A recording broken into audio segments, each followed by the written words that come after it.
Welcome to Monarchist Minute, Royalist news and discussion at the good old US of A, where currently we are only 3/4 American because we have a returning guest star, a fellow YouTuber, the Counter Revolution. Even That though he's is British, so I don't know why I said that in a French accent. le counter revolution. No, it's just the counter revolution here again. Yes. 1 o'clock in the morning where I am. So Wonderful. Well, hopefully next week I am dedicated to this course. To prove your dedication to the cause, we sleep deprived you and forced you to. Well, anyways, hopefully that won't be a problem next week. Slight hint as to what's hopefully to come. Let's see. So we have just 3 topics, one of which was quite literally last minute. We have how monarchism would have helped the decolonization process in Africa, and that's one of those while you're working, doing the dull mundanity thoughts that pops into your head. We're going to talk a little bit about Liz Cheney because, hey, we've been talking about the primaries for a whole 3 weeks in a row. Why stop a trend? And then, this is the last minute topic, the drinking and alcohol culture in the United States with the smoking and the pot. Well, I guess we could talk about pot later, although I have a feeling that's going to be a little bit contentious with a certain someone. Anyway. You can also insert a bit of British drinking culture as well for you. Oh yes, we'll give you a fair shake.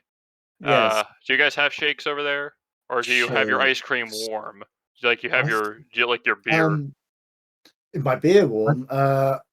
If it will get me plastered, I'll drink it. It doesn't matter how it tastes, honestly. Anyway.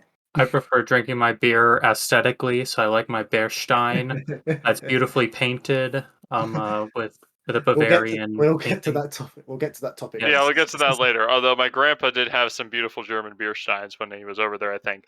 But anyways, so our first topic, and I guess I'll be taking the lead on it because I was the one who proposed. I didn't really have a chance to give everyone the general idea that I had. How decolonization may have helped the process in Africa. And once again, I haven't done a whole lot of research into this. This right now is just one of those thoughts you have at work when you're dealing with the mundanity and you don't have anything to tune out the intellect like music or YouTube videos or whatnot to tune out the mundanity. I think you messed up the topic name. We were saying how monarchy could have helped the decolonization process. What did I say? How decolonization could have helped the decolonization process? You said how decolonization could have helped the Africa process. My mind works. You know what? I tell you that I am a model of efficiency. You know, if I was in the army, I would be the very model of a modern major general with information, vegetable, animal, and mineral. I could actually do the whole first verse of that song. But anyways, that's crazy. Anyway, I actually have some knowledge on this subject because I did a video recently talking about the kingdom of Botswana and the kingdom within it. You should go and watch that, by the way. Counter Revolution. You should go and watch that. Anyway, don't worry. Both of your channels' links will be in the description below. I have 3 channels. No, mine as well. Oh, okay. Yeah, we like to promote the people that we watch. Although I wonder how many people in the analytics actually read the witty comments that I put in the description. I'm just kidding; they're not witty, but hopefully it encouraged people to open up the browser tab and look at the comments or look at what I've written in the description of previous videos. But anyway. My thought process on this was that just looking at this from an outsider's perspective, you have all of these, local tribes and whatnot that weren't really given much of a say in the process when it came up time for decolonization. And so when decolonization actually happened in many cases, there were a lot of these countries just didn't have any sort of class that actually knew how to govern it because in some areas it was just governor generals running the show and obviously with decolonization they kind of went away. That's kind of part of the process, isn't it? And if what had happened instead was over the years, those tribal leaders and the existing monarchical institutions already native to Africa had been given progressively more and more responsibility until the governor general was made completely redundant, then decolonization in Africa wouldn't have been as much of a mess. Although the downside, I say, quote unquote, would have been that it would have taken a lot longer, because obviously you can't just, thrust all of this power onto, these people overnight when they're used to dealing with small and local affairs. And so my hypothesis, or as I would like to intentionally mispronounce, my hypotenuse, is that, the decolonization process may have been going on still today, but at the very least, there wouldn't have been all the bloodshed going on. You know what I'm saying? It would have Yes, been a much smoother process. That's my hypotenuse. A counter revolution. Apparently, he said he'd done some research. So hopefully, he agrees with my cleaning of stupid things that children play with. Thought. If Yeah. I may jump in here, I think a big reason that we did see more monarchies after decolonization is that most of the colonial governments set up by the colonial powers are fundamentally oligarchic and republican in nature. They were ran by business interests and companies or private citizens from the merchant class.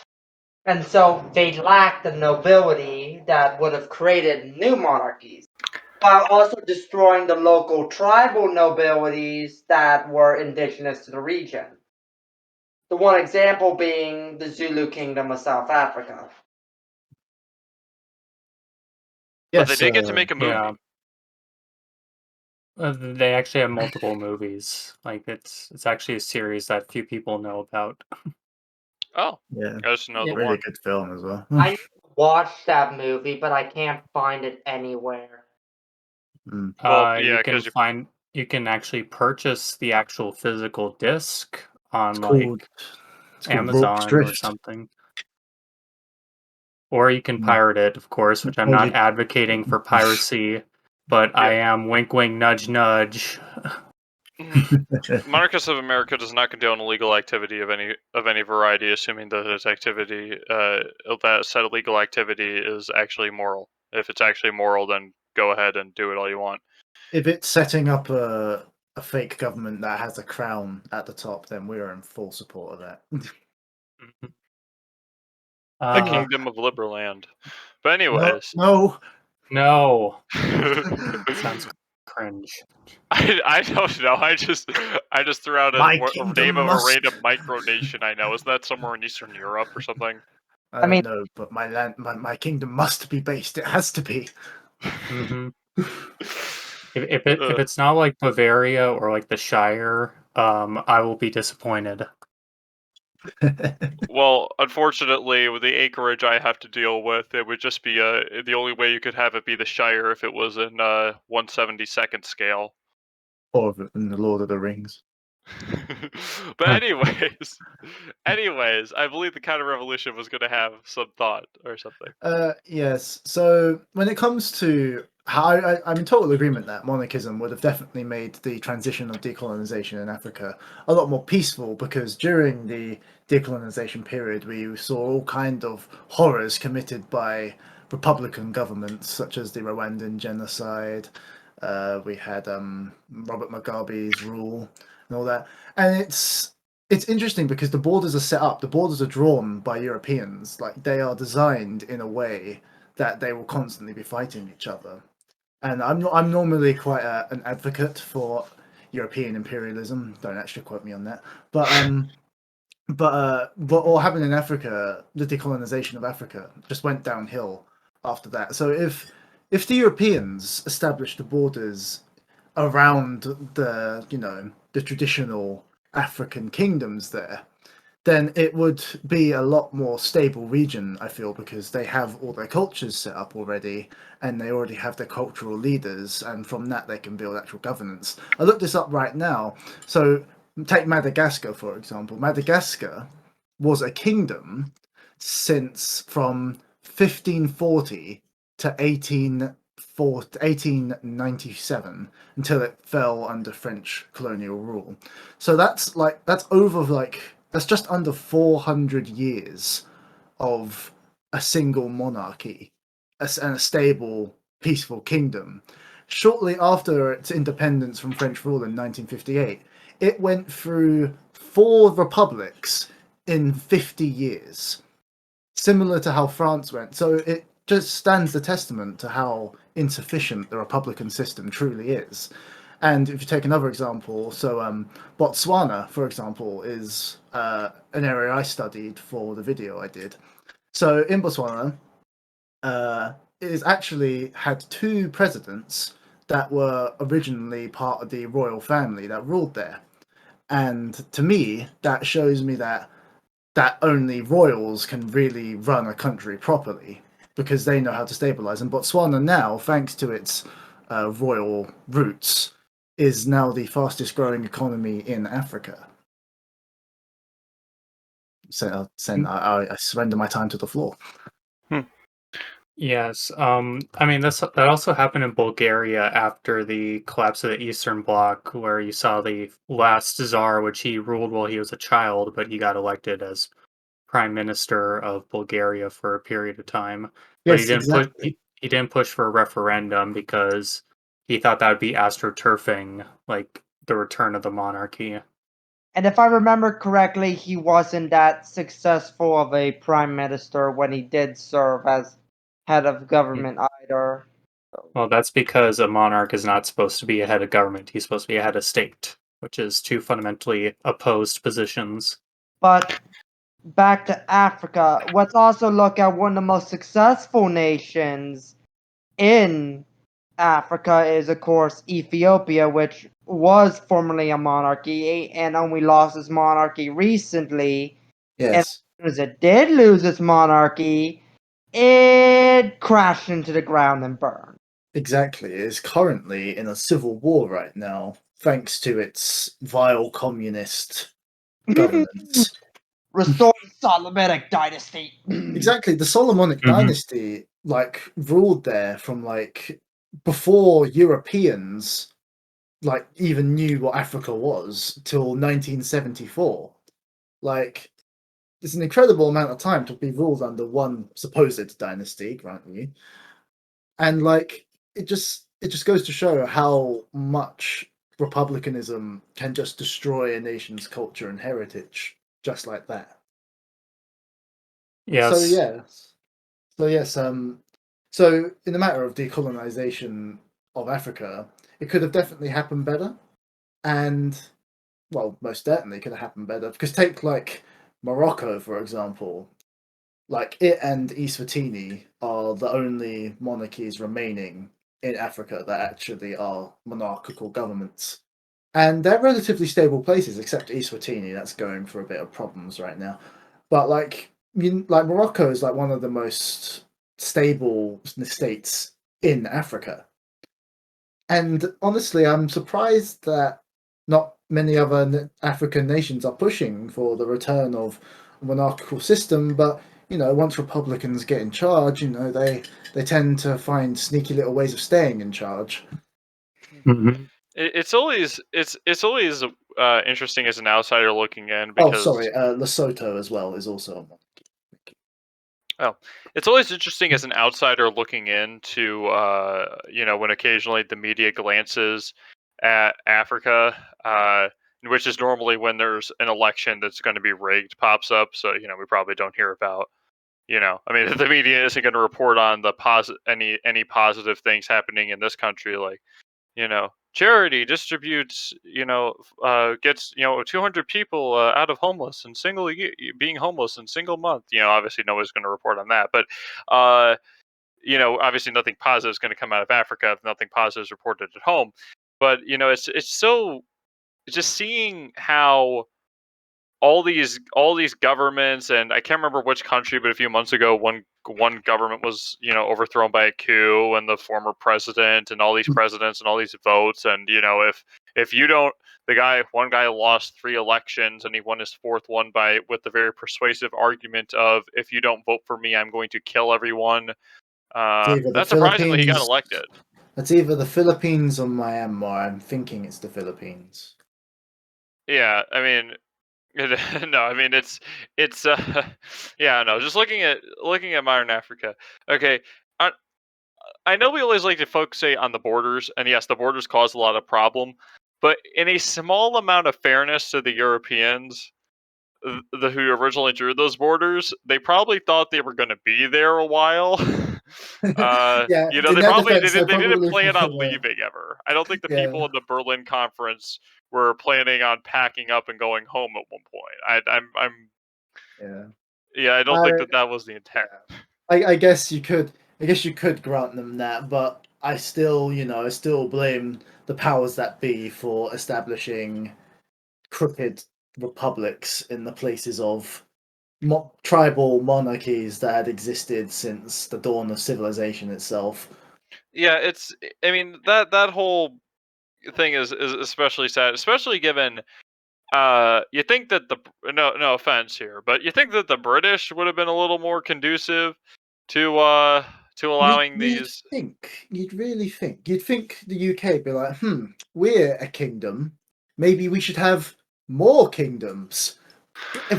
And because like France, like we were like just opposed to France since like First World War, and even during the First World War, we hated them. But so you'd think that like Britain would go, maybe we can have a bit more kingdoms here and there. But no, they were just do it yourself, and they were like, If I republicanism, correctly, money, power, with wealth, quickly. Yes, sounds good. if I understand correctly, the many princes or Rajas of India still had some sort of authority during the reign of the British Raj. Oh Although yes, it was just It was the Princely Council, I believe it was called. yeah, and then and then after independence, the powers that be decided to yeet that whole system, even though Even though it's and been so they were all and so all the princes were deprived of their thrones. they Um, still exist. The princes still exist. They just don't Yeah, have any power. well, they have more localized in some places. Other places they don't have any power. So India's kind of a mixed Yeah. bag. but one thing I find interesting with Britain's foreign diplomacy specifically is after World War One, the British just acknowledged these illegitimate republics that popped up in Austria and Hungary before that whole regency thing, and Horthy kind of stabbed Emperor Karl in the back, and Germany and all these different republics that popped up all over the place, revolting against lawful monarchs. And it's so interesting to see how Britain's foreign policy shifted from 120 some odd years before, when Britain and everyone else in Europe ganged up against the French Republic, to now Britain actively, acknowledging these republics as legitimate, and therefore implicitly acknowledging that people have the right to overthrow their sovereigns, and the British were just okay with that. It wasn't Yeah, like a it reluctant sets thing if we're tired. It's just yeah. oh yeah, you know what, we don't want those Habsburgs in charge. It sets a scary precedent for the future of our monarchy. And during that time, both France and the United States were pushing republicanism as well, because they had a say in the treaties. And it was France, for the most part, that imposed republicanism, because I guess because they were the ones that were hit the most during the First World War, which I can grant to them. But honestly, I sort of blame France for Nazi Germany. Oh yeah, no, I mean I mean the thing with France and the United States, it's so terrible when when you first become aware, and you're like, you want to be a patriotic American, so that means obviously we were the good guys, when we were our doughboys were fighting the good fight and all that, and then you realize that they died so the American bankers could ensure that they got their loans repaid, and then also you had Wilson, who, with his 14 points. Okay, one of his points was an independent Poland with access to the sea. And all these like self-determination things for these different nations. Did he ever consider that people might not have wanted to form their own nations and might have just wanted to stay under the Habsburgs? Because I mean, I feel like there's this, ever since But nationalism began to rise as like a significant political force in the 1800s, there was always this perception that, obviously the Czechs would just love to be their own country and the Slovaks would love to be their own country and all that. But I mean, like there were Serbs in the Austrian army who lived in the Austro-Hungarian Empire who, to the last days of the empire, were fighting for the Kaiser. I mean, there's this one incident where what Charles Coulomb mentions in his book on blessed, what he calls the Blessed Charles of Austria. Um, God rest his soul. where there were these Serbians and these Austrians, these Serbians who were in the Austro-Hungarian Empire, and the Serbians just said, "Hey, why don't you just surrender? The war's over." And the Austrian Serbians said, "You of all people should know that we Serbs never surrender." And this is, this whole self-determination Serbians. thing for peoples is just founded on this notion that's completely false. That people may choose to be under a monarch of a different ethnicity because ethnicity isn't necessarily the most important thing. Yeah, I mean, the like, Habsburgs. So do you want Julie Sivola's take on what the First World War represented, at least spiritually? Can I just get to what you said, just saying just there, Charles? Because ethnicity is one thing, but like a monarchy and like that runs like deeper, doesn't it? Like that like runs through the blood of your history and all that. Like regardless of what ethnicity they choose to be, they're still the person, they're still the family that formed your house in a way. It's like I think of Confucius when he says that a nation is like a house. It has the father and it has the son and the daughter. It has the king and the prince and its subjects. They to make a healthy house, it needs that hierarchy. And we've got lots of broken homes across Europe and Africa and everywhere because their homes are just up to election and just one puppet government comes in and the next one goes. So ethnicity arguably isn't a massive factor when it comes to choosing a head of state, especially like now in the UK. It's like in the UK, like one guy running that, like we've got two in the UK. So our prime minister resigned recently, and in the UK, it's either between two candidates, between Liz Truss, who is a white English woman, and Rishi Sunak, who is I believe he's of Indian descent. So it's painfully obvious to us that we don't really mind the ethnicity of our rulers. So having a monarch surely shouldn't matter. Well, it does matter.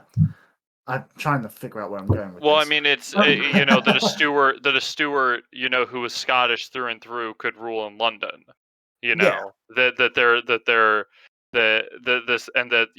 Before the Habsburg Empire was forcibly thrust apart by small groups of nationalists, or by groups of nationalists that received outside funding from America and whatnot, and were forcefully brought into existence. The Czechs and the Slovaks and the Hungarians and everybody was content enough to be under the Habsburgs, even if they didn't necessarily like the current arrangement and wanted federalization of the empire. They were happy enough to have a monarch from the Habsburgs. I mean, even though Emperor Karl wasn't Slovak, but he still cared about the Slovaks because, surprise, surprise, you're capable of caring about other people other than what ethnicity you're born into. Yeah, because ethnicity rulers will only care about the ethnicity in the country that they rule over, whilst a monarch, such as in the Austro-Hungarian Empire, needs to care about every ethnicity because they can't show any favor because that's what causes uprisings.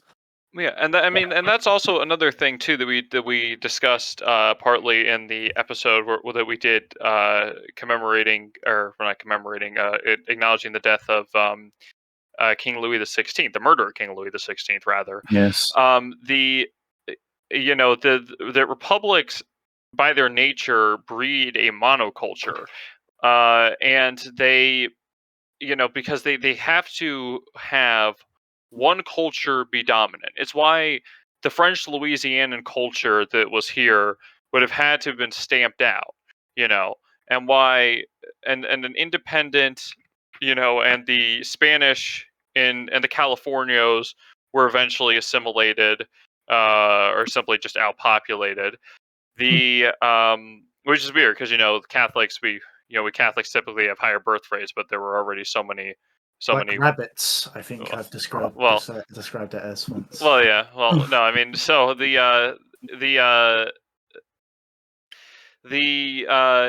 of course there were so many more Englishmen came over to America than French came over to Quebec, or Spaniards came over to Latin America. So we kind of had the WASP kind of had a head start in terms of overall numbers, but but no. So I mean, all these different cultures are going to have to be beaten out. And it's why people who live in republics might necessarily be kind of fearful of being a cultural minority inside of where they are. It's I mean, whatever your thoughts on the Ukraine thing, you had to, if you were a Russian who was in Ukraine looking at history, you may have been a little concerned that the Ukrainians were going to try to do some assimilation business. I don't know if that was something the Ukrainian government had on the docket, but you might be a little concerned of that looking at history. And actually saw that in France, During where the Occitan or whatever that was, language and culture got stamped out, and the Breton language got stamped out. Well, Because yeah. everybody had to speak French. I was just getting ready to say that, like how republics tend to devolve into ethno-states and suppress ethnic and cultural minorities in order to protect the republican unity of the state. Yeah. And the process that was even noticed in ancient Greece, with those who were involved in Athenian democracy stating that Athenian democracy could only exist so long as Athens remained belonging to the Athenians, because only Athenians could participate in Athenian democracy. And so this has been a process, and this has been a characteristic of Republican governments since they first began, that republics tend to oppress alternative viewpoints, whether it be political or cultural or ethnic, etc., etc. That's because every single Republican state is founded on an ideology. Every state is ideological to them. That's hardly unique to republics, though. But it's pretty much universal to them. Monarchies can go without a political ideology. Monarchies are above ideology. No, I'm talking about the cultural thing. Oh, okay. Well, I mean, the cultural thing I would say is Scotland and England, Scotland, and Ireland. Okay, and scratch this off your monarchist minute checklist. I'm about to go into Jacobite mode. Yay! Paul be king, but shall come through the heather to run together. Anyways, don't worry. Next week next week you viewers at home will have something to keep score on this on. But anyways, did we ever finish that bingo call? So to spoil it for them, and yes, I did. But anyways, anyways, so the idea of Jacobitism, okay, how it would function beyond, because people like to think Jacobitism is just, the Stuarts are the Stuarts rule, the Hanoverians rule, which it is, it's true, but also it was the way that the Jacobites wanted the kingdoms to be run was that there would actually be three kingdoms. It wouldn't just be Great Britain and Ireland, and then later on just Great Britain and Ireland together. Let's see. Anyway, so the point being is that the king would have authority, but then Scotland would be able to run most of its own internal affairs. England would be able to run most of its internal affairs, and Ireland would be able to run most of its internal affairs. You know, the only orders coming from London that a Scotsman would have to obey are those from the crown. We don't talk about so the the Scottish culture could have been, you know, preserved as it was, and the Irish culture could have been preserved as it was, and the English culture wouldn't. Well, the English culture was dominant at that point, and the Welsh, it was too far gone. But yeah. So, I want to go. I want to go on about when we were discussing why England subverted Central Europe and recognized all these republics instead of trying to negotiate with Emperor Karl.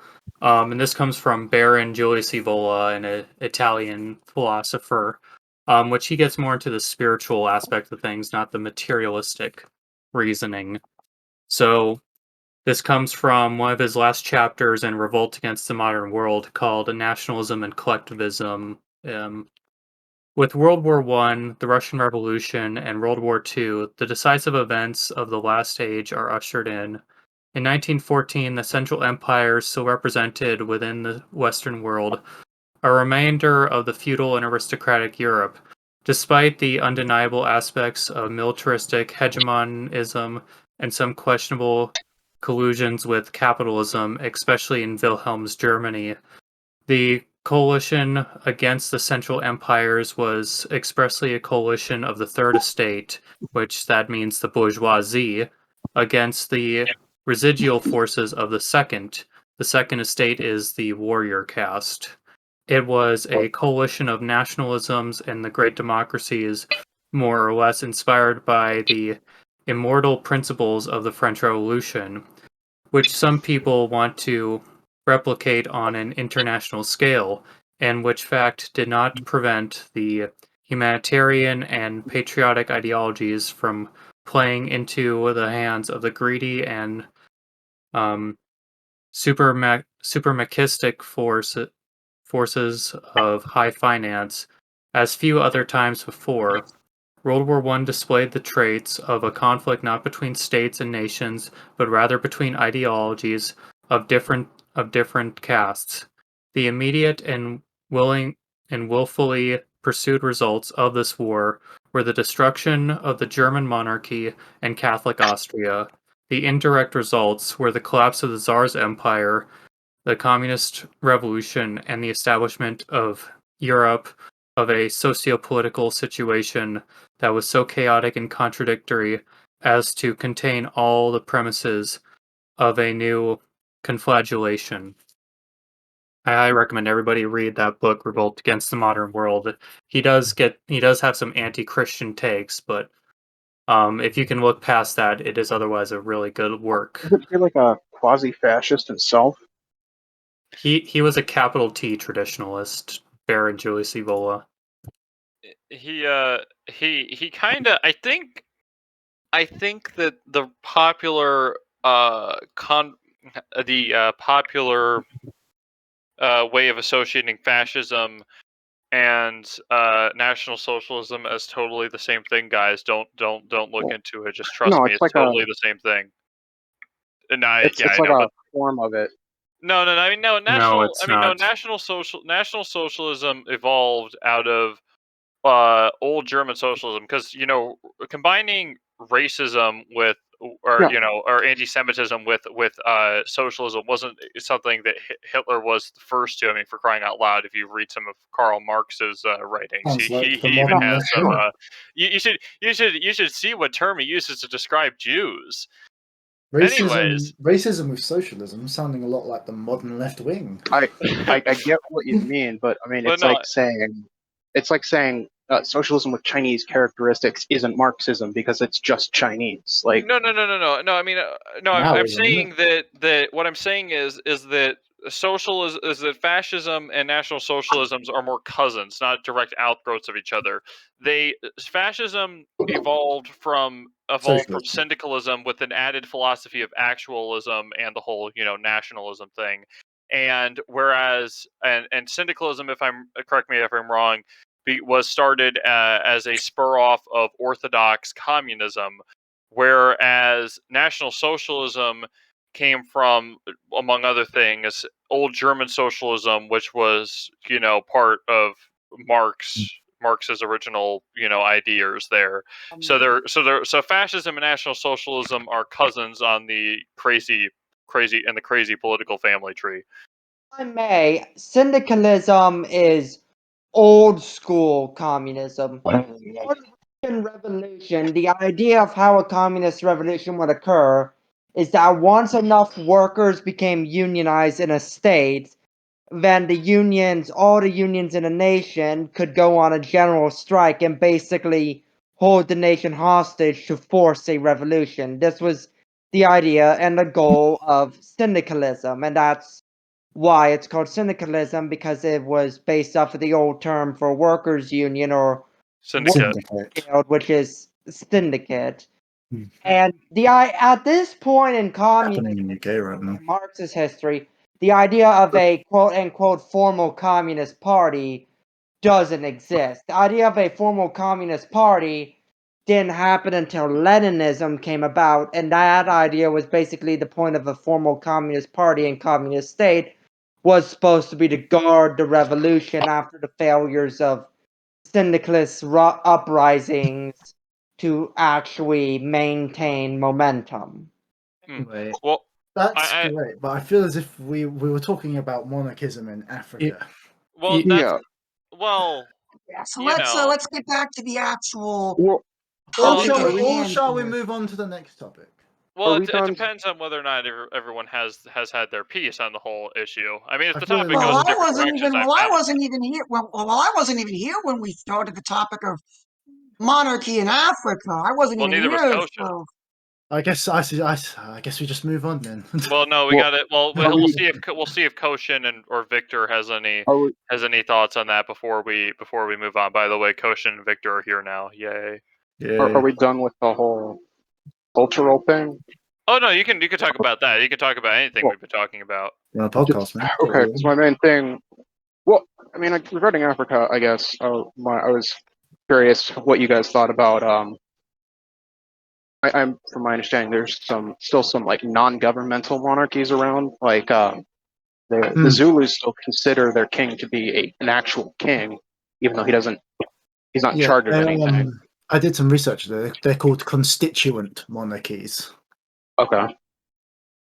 So I mean, I was curious what you guys thought of that, but also, I mean, the thing with the development of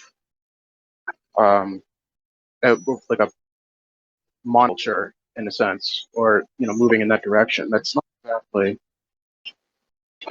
unique to monarchies. I mean, that's the development of the idea of a German nation happened entirely, as far as I'm aware, under monarchies. And similarly, the reason it's called an empire is because it didn't used to be a single Japanese nation. There was more than one in Japan. It just over time all sort of became a singular nation. That's something that happens in monarchies as well as republics. Well, that's because Japan was a very complex situation that you can't really like try to map on like the idea of a state to, because the emperor was a spiritual, not temporal leader, at least for the majority of the imperial dynasty's history. Also, that's not in any way unique no, to I'm Japan. I'm saying it was ruled over by. I'm sorry, Dolph. Oh, I'm just saying, like, Japan was kind of like a HRE situation, but at least in the HRE, the emperor still reigned as well as ruled. While then Japan, they just ruled. While then the shoguns and other various forms. Well, it depends on which time period you're talking about. There was plenty of time periods where the emperor directly. Japan's more of a clan. They had a clan system. Like, other than that, their cultures were more or less the same. Yes, not initially. Yeah, maybe not initially, but during the Sengoku Well, that's my Judai, point. like everyone had like it wasn't a fact of it was like Japanese fighting people who identified as another culture. They were all the same culture. It was just a matter of which Sure. clan they were loyal But- to. Japan had been a concrete thing there for like almost 1,000 years at that point, I think. But like if you look at the initial formation of Japan, that very much was one cultural group of people conquering other cultural groups of people who lived in the same group of islands. All I know about the Japanese is that there was a different like a different culture to the north for a while that was and that's all I know is that they existed. That would be the All right. So Yes, those guys. turning back a little bit to Africa, I think that the one thing I wanted to bring up was the Italo-Ethiopian War, and just, I suppose, applaud the bravery of the Ethiopians for winning that particular conflict. Initially, The first one. the first one. Yes. The first one, yes. Well, I mean, Oh, in luckily, fairness the to the Abyssinians, I'd say Abyssinia because Abyssinia sounds a lot cooler than It Ethiopia. does. I mean, would you rather visit sunny Abyssinia or sunny Ethiopia? But no, I mean, you know, the Abyssinians saw what was coming, and they got a lot of modern military uh, assistance from the Russians, and because because the Abyssinians by and large were Orthodox, and the Russians were Orthodox, although there's always Well, not exactly. I believe they were Coptic. Yeah, they're Oh, Coptic. Coptic Orthodox. Not Well, really the same thing. anyways, they were Christian, and they weren't submitting to Rome, so the Russians saw a friend in them. They saw a friend in Alright. them. There's Anyways, a friend so in so Alright. but Abyssinia. anyways, my point being is that the Abyssinians saw the writing on the wall and modernized their armed forces, but unfortunately for them, they didn't. I guess they didn't have the means or necessarily the will to keep it up. So when the Italians came in with their adorable little tankettes, yeah, cheap Italian Honestly, tankettes still win if there's Yeah, nothing to well, counter them. there was still enough I to think bring down 1,000-year-old monarchy. And I then think we you're came honestly in and ruined underselling everything them. afterwards. Yeah. Oh, you mean the Well Soviets done, came you. in? No, But I'm speaking. I It think was a you're underselling them a combination. little bit, honestly. Yeah. I mean, it was a Christian nation that existed basically surrounded by Islam during the Middle Ages for like hundreds of years, and they just sort of kept holding on. So they got, They were just there, plenty like, of till experience doing that kind of thing. they were just standing there till You the know? Islamic labors, like, I'm still standing. Yeah, I didn't hear no bell. Alright, Like, oh, we're moving. being invaded? Just another day. Sorry, Alright, go ahead. alright, so as long as everybody is finished, I think I will retire for tonight as it is getting really late, so. see ya, Alright. Counter-Revolution, did you want to plug the Order of Augustus on your way out? Yeah, sure, Order of Augustus, follow it. We need more members desperately. What is this? Thank you very much for joining us God save again, Counter-Revolution. It's been my pleasure to. Right, see you later. Thank you very much for having me. Good Okay, night. take care, Gobbles. Bye. Yeah, thank you very much for being here.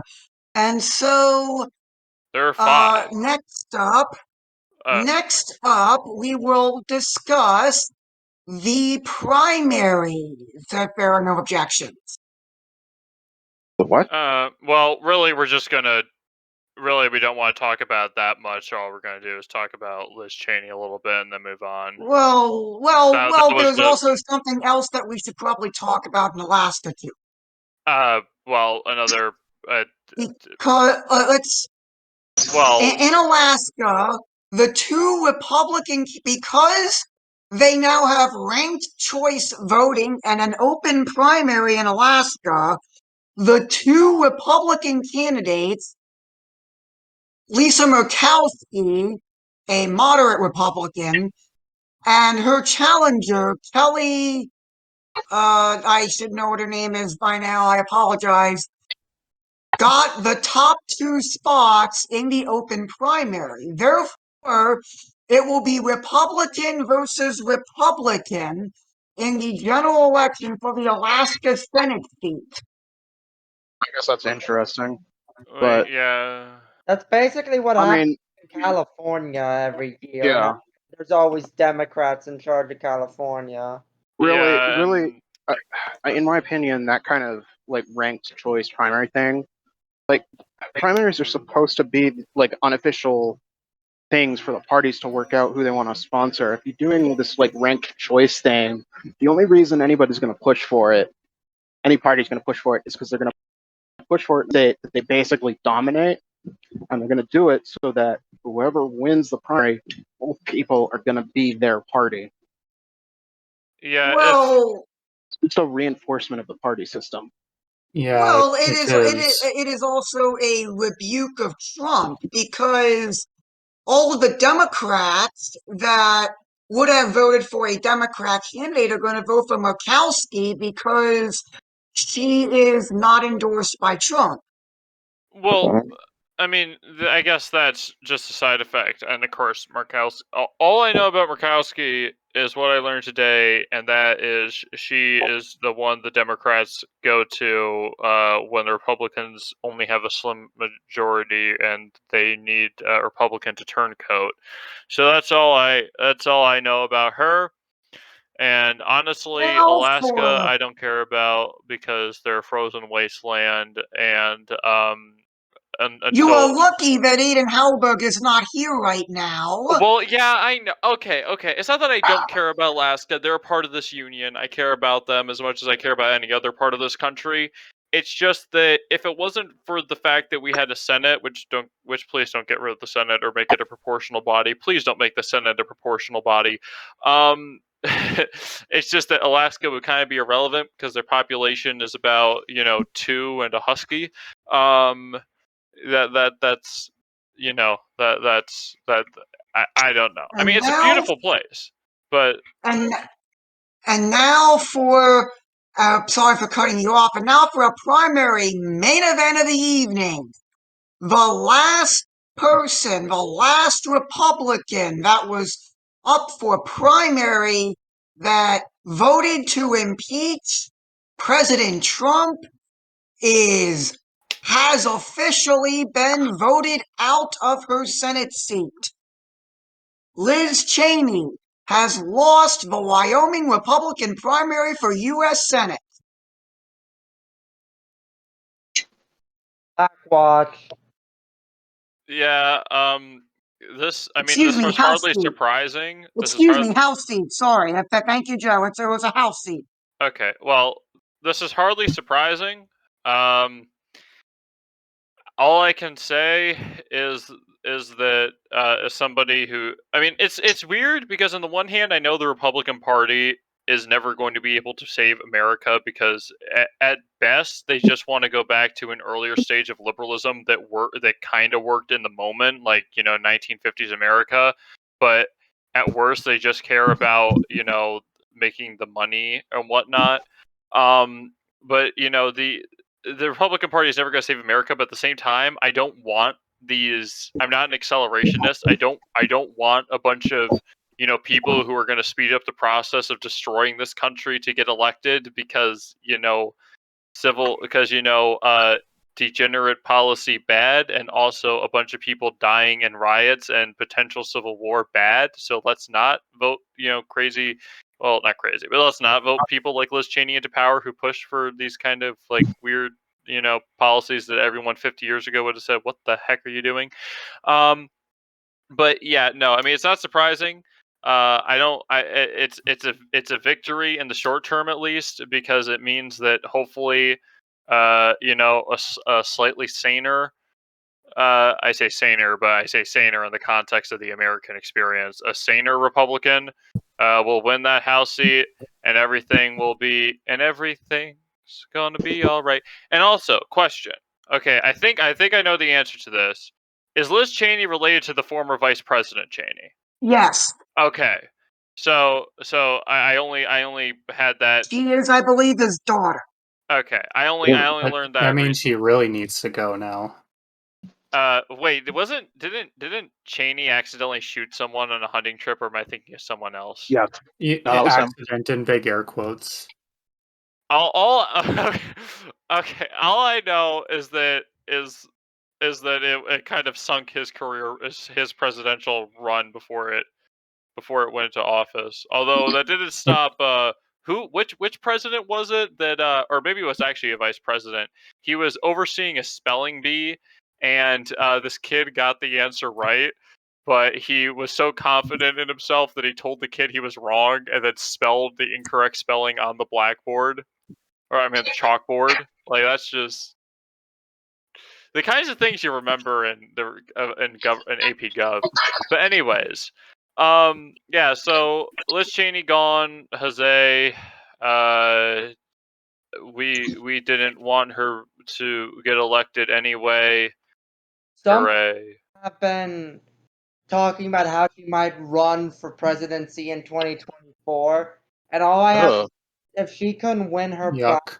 primary to stay in the House, she's definitely not going to win the primary to become the candidate of the Republican Party in 2024.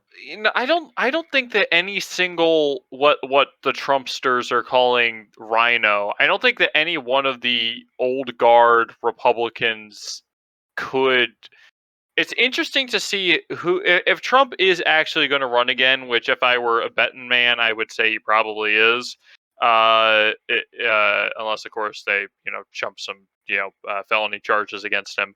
But if it's interesting to see who they would pick to run against him, because whoever that guy is, or I guess in the case of Liz Cheney gal, they're he's probably going to get squashed in the primary against Trump, just because most of the Republican voters are just sick and tired of dealing with these establishment GOP politicians who won't do anything. And now it's time for a new wave of different Republicans who will do some things that are kind of cool, but then won't do anything to solve other major critical issues facing this nation. A lot of people have talked about the possibility of maybe Governor DeSantis running, especially if Trump doesn't run again. Well, yeah, but DeSantis is like in the Trump camp, so like he probably be, given that Mike Pence is sort of now in the establishment GOP side. DeSantis would probably be Trump's running mate. I think that DeSantis would rather finish his term as governor of Florida before becoming Trump's running mate. Well, yeah, but no, I mean, when is DeSantis up for re-election, or is the governor of Florida term limited?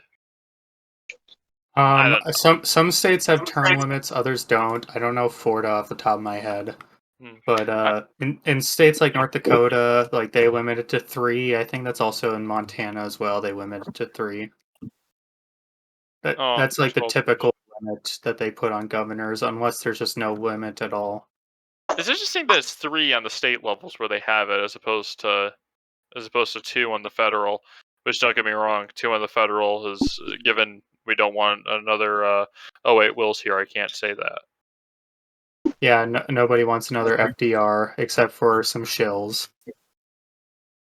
But his voice was cool, though. I will admit. Okay, new podcast rule. We must say one positive thing about a person we don't really care for. I don't know what I'm going to say when it comes to Cromwell, but I just looked it up. About Cromwell. I just looked it up, guys. Florida has a 2 consecutive term limit, so DeSantis could theoretically serve 2 terms as governor, become Trump's running mate, and then if he decides not to run for president, he can go back to being governor of Florida. Well, wait, but is this going to be the end of his second term, because Trump already had a term, so he can only be Trump's running mate once. I mean, it'd be now or never. It'd be now or never. Let me see. Sorry about googling this. We should have been more prepared. Well, we He didn't really was intend to talk elected. about this. He has served since 2019, Okay, so I don't. Well, Trump's which already. means he won a 2018 election. Okay, yes, but what I'm saying is, so he should be up for re-election this year, wouldn't he? But anyways, So, okay, so but he would have to choose between running for re-election this year or becoming Trump's running mate in 24. well, I mean, Sanders was running for Senate and and president at the same time, so or wait, or maybe the whatever. Let's not get into the voting thing because this is what happens. You see, this is what happens when your senators serve for 6 years. So the election, so half the your senator elections are out of sync with the Yes. presidential election. And I'm fine with senators serving 6 years, but it is kind of annoying. It doesn't mean you have all the worthy elections happening at once.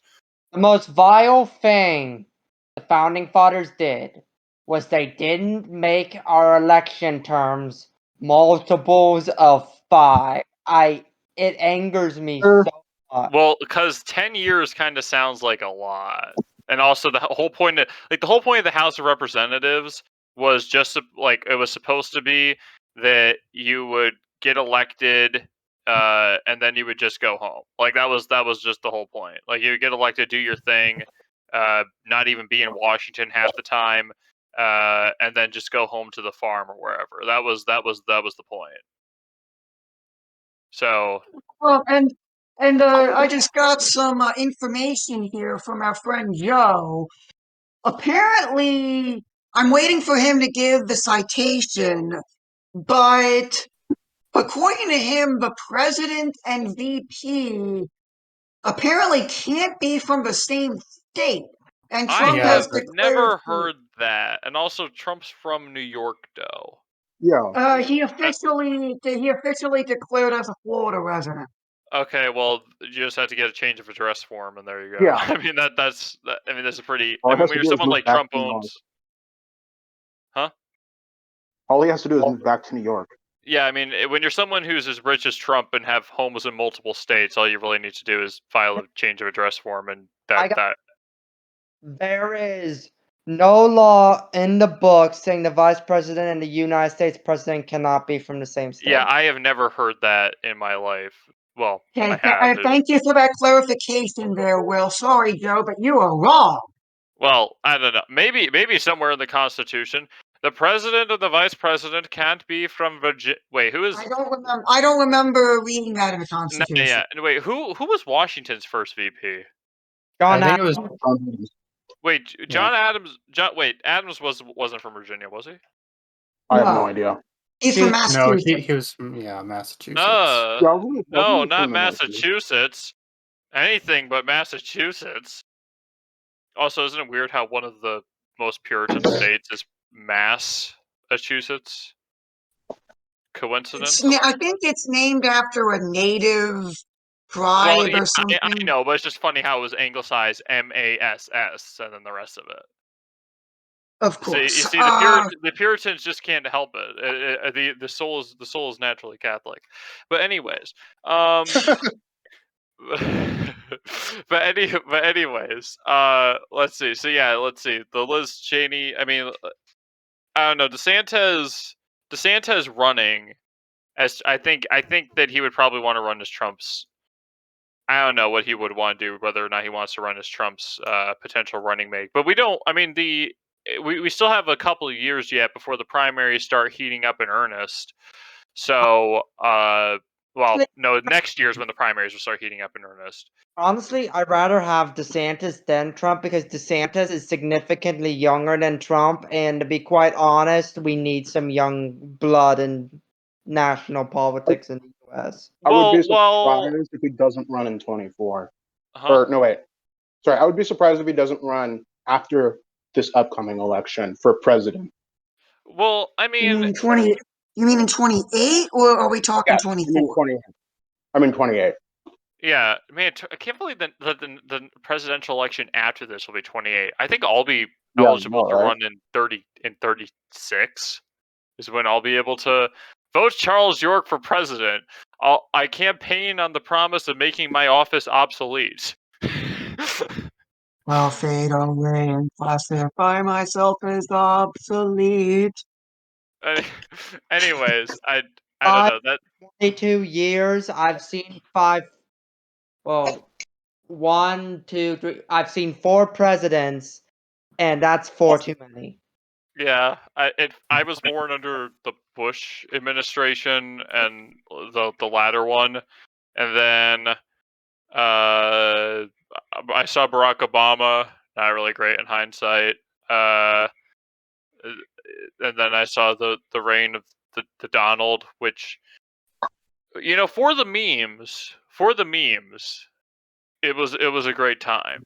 But when you're talking about living in an actual country, I wouldn't rate it. No. So future hypothetical grandchildren watching this.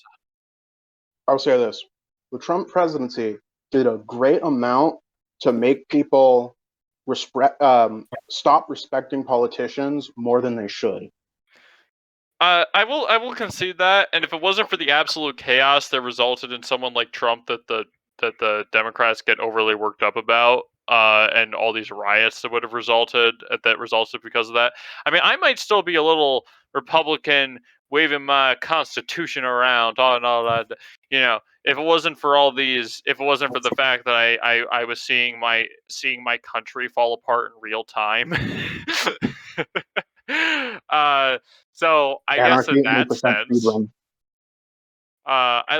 seeing my country run into the ground is just, and then learning about, our history and seeing how it was going to end up here. It's so painful, No, see, that's where you're wrong, man. We're not going to end up. The country's not going to fall apart. We're going to end up in like a cyberpunk dystopia. I would rather not end up in a cyberpunk dystopia, because I'd rather live in a steampunk dystopia than a cyberpunk dystopia. TBH. Though maybe that's just because I played the game Frostpunk. I'm stoked for Frostpunk 2. Although that was bad, and you should feel bad. What? My puns are funny. My puns. I wasn't laughing at this one. Well, you guys just can't appreciate good humor. I mean, there's some people who will import English electric kettles and then up their voltage coming out of their outlets to be able to use them, and I say more power to them. Shut up. Okay, I stole that joke, so you can't blame me for that one. But besides, it wasn't even funny. I'm sorry. Sometimes a little bad humor it livens the mood. I just got done talking about how, seeing. Don't you mean a little dad humor? Yes, I am on r/dad jokes, and you can't convince me that that's a bad thing, except when they get really political for some reason. I don't know why. But anyways, originally we were just going to talk about Liz Cheney for a little bit, but it kind of got into a DeSantis presidency. Okay. Here's a question. Okay, if you could pick one random person in the one random person who's like semi-famous or famous in American politics to be supreme leader, who would it be? Oh, and we're not going off of necessarily what's going to be the best for the country, but just for how interesting that supreme dictatorship would be. Charles Coulomb. No. Famous in like American politics right now. Like somebody in Washington or somebody who's running for office. Let's see. The most interesting one that I'd love to see. I would love to see.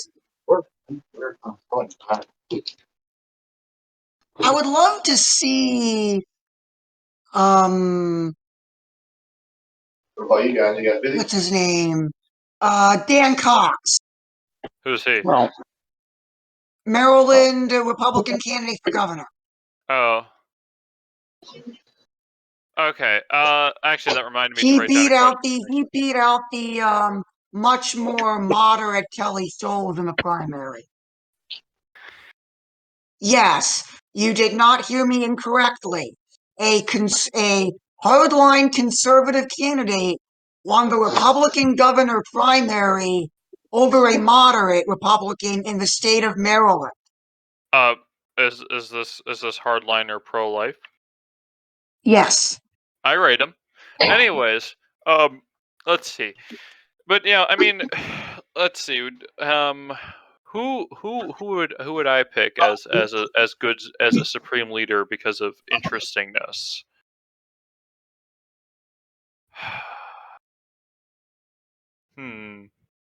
I'd think about Bernie. Okay, I'm not saying a Bernie Sanders supreme leadership would be good for the country. It wouldn't be, but just being able to hear that man's voice over the radio in work as we slave away every day in his glorious socialist state, and hearing his speeches, it'd be very soothing. Bernie Sanders is one of those people you would listen to reading the phone book. If the phone book narrated by Bernie Sanders, The phone book? yeah, and Okay. the yellow pages, number 35. That is the worst Bernie impression I've ever heard.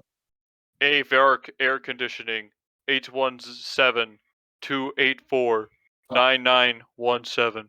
No, but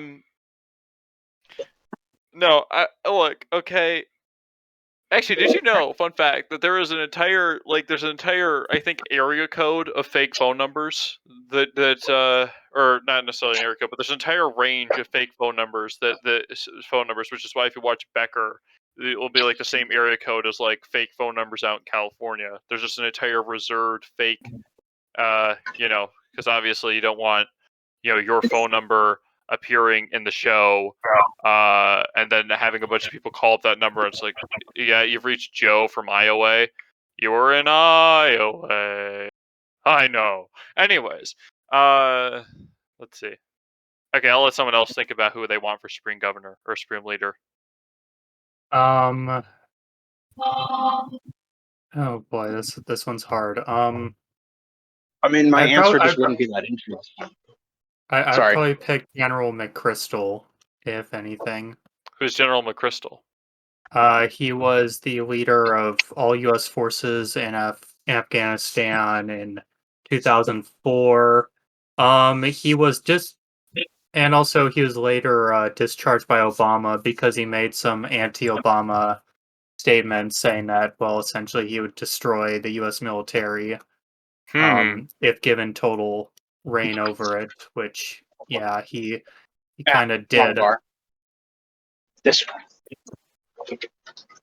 So what's the general doing now?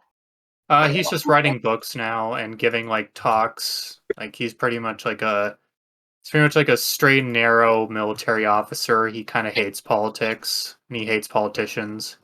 Oh, so is he like general? Well, actually, no. He's got like the spirit of Patton, but he doesn't have like the vigor and resolve. Of, no. I was gonna say because I think if what I was told in American history class is true, which it often wasn't. General Pershing after the war was offered, like both parties wanted him to run, and he said, "Nah, mate," and he just kind of. If I got to pick a supreme leader, I would have picked Mattis, so I wasn't that far off from what you were talking about. I mean, Mattis would be like a number 2 for me, but Mattis also,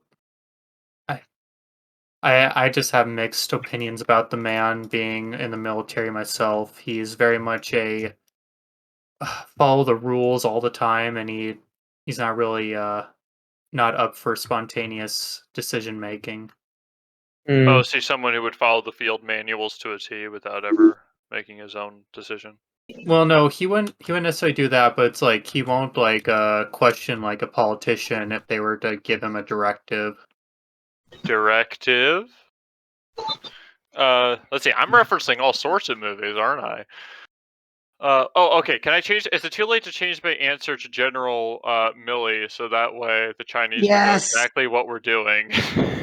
Yes, it is too late. It is too Millie be late, silly. Charles. Millie be silly. But anyway, Millie before like the end of the Trump regime was actually like pretty milk toast, and he didn't really make any statements. It's only been like in relatively recent time that he has. So I'm surprised that he actually like made a public statement like that, and everybody in the military is kind of surprised by that. I'm just saying that if anyone starts making Millie be silly bumper stickers, they have to pay me a royalty for coming up with that little thing. I think that was episode 3 of Monarchist Minute. Is that was Yeah. And next week we have our anniversary special coming up next week. You will not, I repeat, you will not want to miss our anniversary special next week. We're not going to tell you why. But anyways, no. It was episode 5. Never mind. It was actually the last episode to use the old background, which was just the Monarchist of America seal on a white background. Wait a minute. Well, I just realized something. I always hated the state flags for just being the state seal on a blue background, but then I realized that the old background for our videos was just the Monarchist of America, you know, um shoot, That's what's not the a name of flag. no, not the flag. What do you call the little round thing? The cockade. The Monarchist of America cockade on a white background. So I was no better. But but in fairness, I knew nothing about graphic design. I think Will came up with the current background that we use for every episode that eventually I'll replace if I ever learn how to do stuff and we can make something unique to every episode. Sure, if unique to every episode is the best idea, but let's talk about this off air. Yeah, we can talk about this off air. So Koshin, do you have your Supreme Leader pick? To be honest. Okay. So has anyone not said their Supreme Leader bit? Just not that interesting. Okay. Sorry. All right. So is everyone good? Everyone good? Yeah, I'm good. I believe so. All right. So, our third topic, which was originally going to be our last, actually, you know what? Executive decision, because somebody asked a question, and it's kind of an intellectual question, a serious question. So I've taken an executive decision because I am the only one who can bring this podcast to a halt. I'm going to move what was question 4 to question 3, and that was how we would install monarchy and the simple in this country. And the simple answer is, for right now, just talking about it, spreading the idea, engaging in conversation with people, and pointing out examples in history where monarchy is better, and pointing out why this republic is kind of doomed. That's essentially it. Right now, we don't have any concrete plan. We're not the Royal Stewart Society. We don't have a secret plot to overthrow the government. Oh no, I said the quiet part out loud. No, the Royal Stewart Society doesn't have a plot like that, as far as I'm aware. But anyways, And we do not have a plot like that at all. We are not a violent organization. We yeah, condemn. we're just people. Right now, in these very early stages, we're just trying to get to a base, where we can actually do more. Right now it's just spreading monarchism through intellectual circles. I need to start, as the publicist, I really should start doing those little letter ideas that got me into the old USAM hierarchy in the first place and indirectly led to me being here. Very long story for you young whippersnappers who joined MOA recently.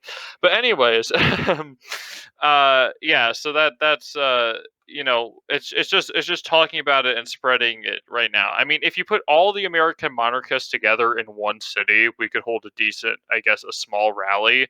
But we're not all in one place. We're all over the country. We have monarchists from Maine to San Diego talking softball. Anyway, we have monarchists spread out all over this country, which is great that we have that there's monarchists in all the states probably, but although I'm not sure about Montana, I'm not sure if that actually exists or if that's just a conspiracy. But Yeah, I live here, and it is totally a conspiracy. I don't know what the soil that I stand upon is. Okay. I think it's really northern Dakota. I think it's like North Dakota. But No, anyway, it all belongs to the Dakota Territory. I don't care what anybody else says. okay. Well, anyways, no. I mean, the fact that we have monarchists everywhere, it's great from the fact that that means that as soon as we develop rationale, that can spread, as soon as we have the momentum, I guess, we're building up momentum slowly but surely, I guess, because there's more of us, this year than there were last year, I think. As we build up that momentum, eventually it will get to the point where we'll have enough people in local politics who actually care about our ideas to promote it, and then eventually we might burst into the mainstream. But how long that's going to take, I don't know. I'm a little pessimistic personally. I don't expect to be alive when monarchism takes over. Heck, I'm not even sure if I'll be alive when monarchism becomes a popular political force. I mean, if my name is lost in the dustbin of history, that's great. I don't really care. Although I would like to be remembered enough for people to pray for the repose of my soul. But if I go to purgatory and then get out of purgatory, then I'm in heaven. I don't care if my name goes to the dustbin of history and everyone just forgets I existed. Because as long as I help the cause of monarchism, and as long as if every individual monarchist does his part and gets two monarchists out of it by him talking, so that when he dies, we're up one monarchist, that's a win. Short term, I don't think it's really I mean, it'd be really laughable to to I think it'd be laughable to come up with any sort of concrete plan for we're going to run candidates in this district, this strategic district, and we're going to run candidates for this city election, and we're going to do right now it's just talking about it and actually engaging in people. And I think we have and doing it on the internet, I'm sorry for waffling on, but doing it on the internet is great because it means that we can I'm in Michigan, but I can be heard all over the world, but more importantly all over the country. But it's also important that we engage people in the real world. Well, I say the real world, in the physical world, where I talk to my coworkers, and most of them seem a little apathetic to the concept because they're good little Republicans. Well, not well. They'd be offended if you called them Republicans because some of them are Democrats. But would I use democracy? Would we use democracy?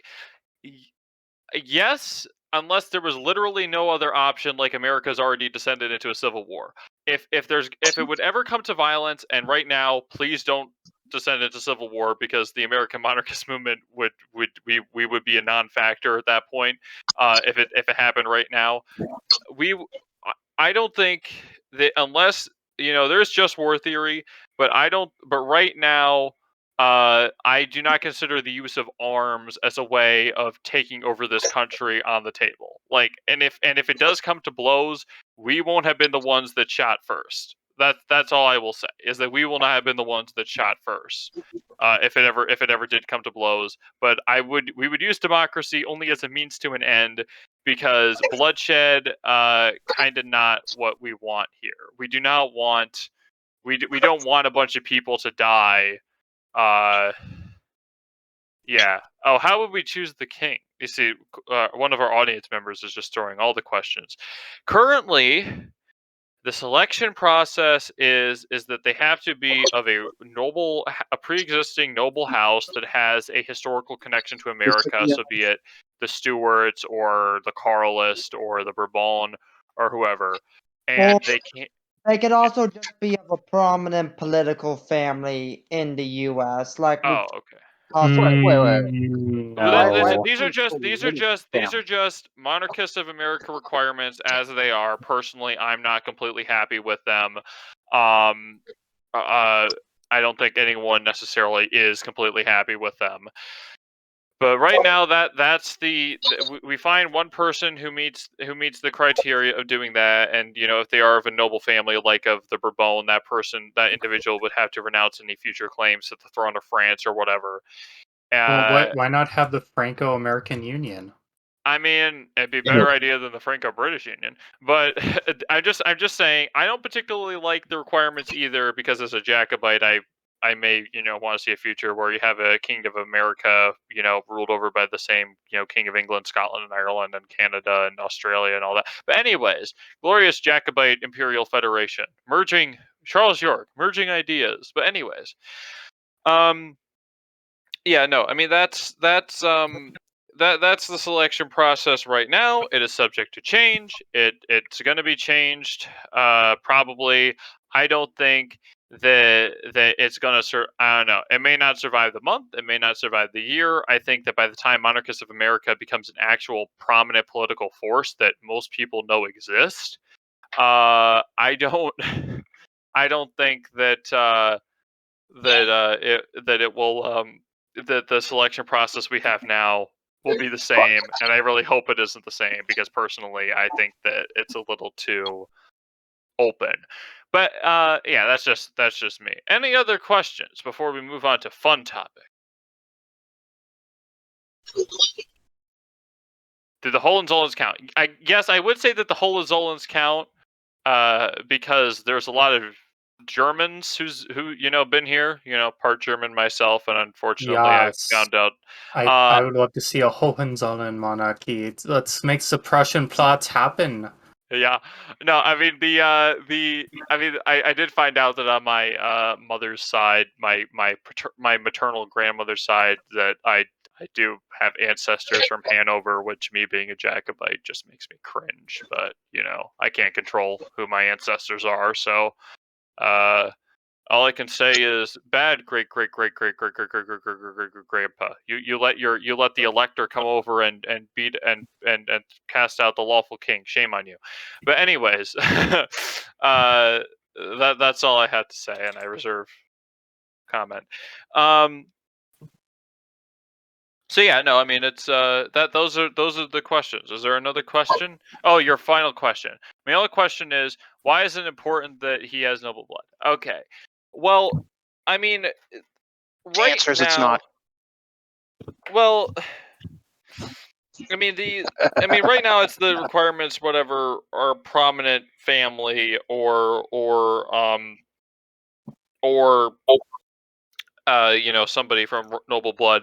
Now, I suppose if it did come to blows, like it's 2074, and American monarchists and the monarchists are like 10% of the population, and that second/third civil war that everyone's been worried about actually starts, and everyone starts shooting at us, so we shoot back or whatever, and the leader of the American monarchist movement at that time proves himself, as to quote the song, who can handle the sword and the scythe and the pen, then I guess maybe the future monarchist at that point would select him, and then he would hopefully be actually crowned or made a noble by another noble.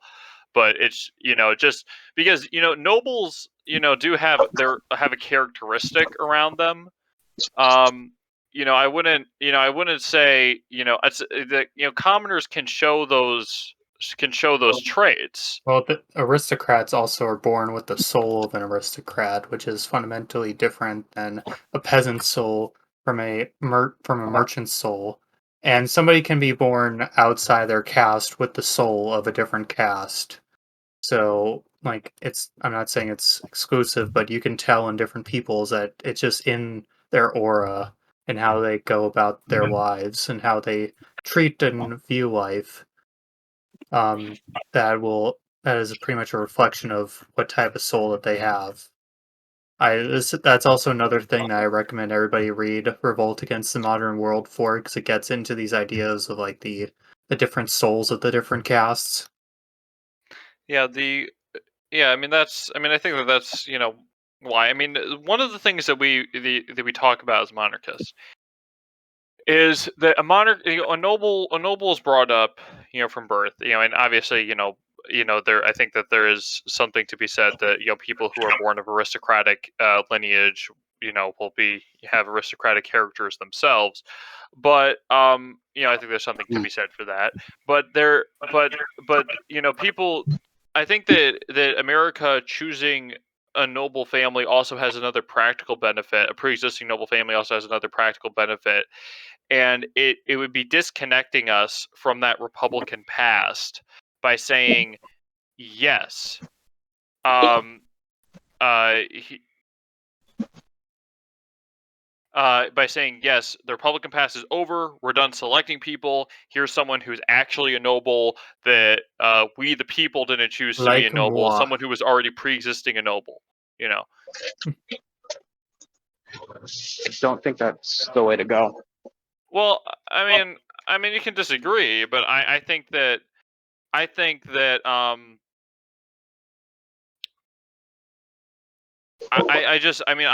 I think that there are nobles out there who have been deprived of their thrones, and some of them have rolled over and accepted it for as if that's the way it is. But there are some nobles out there, and but to say that just because a noble family has been dispossessed doesn't mean they're suddenly not worthy to hold a throne. No, I mean there are nobles out there who are still carrying the cause and fighting for their rights, or their siblings' rights, or their cousins' rights, or whoever else. And those people are those people deserve a throne, and those people deserve a throne. And maybe, I'm not saying necessarily that, and if they're not going to be given a throne in their homeland by their kin, then maybe they could be given a throne, like a dukedom or whatever over here by A their kin duchy. who, duchy by their kin who came over here. Like if all the Slovak diaspora was in one place, then some Slovak noble who've been deprived of his throne be given a seat over here.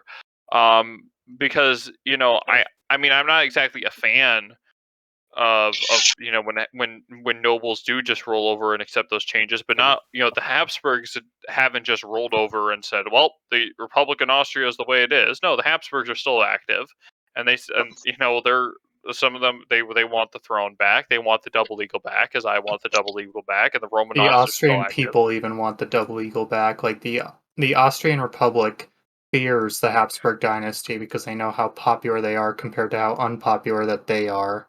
Oh yeah, it's so. I find it hilarious that the Austrian Republic isn't going to get rid of, like, they can't get rid of the law that the Nazis wrote, like, once again confiscating all the Habsburg property. Like they're they can't they can't they can't get rid of that law. They can't bring themselves to get rid of a law written by the Nazis because they don't want to Well, hand well, over it the was property. originally written by a social democrat Oh yeah, but that initially overthrew the Habsburgs back in the early days, and then he collaborated with the National Socialist government post the Anschluss, oh, and then then he collaborated with the Americans to get the republic back for and he himself. collaborated with the Soviets too. And also I can't remember, what was this guy's name. Which guy are you talking about? The guy who led the Austrian Republic in the first couple of years, the What? double collaborator.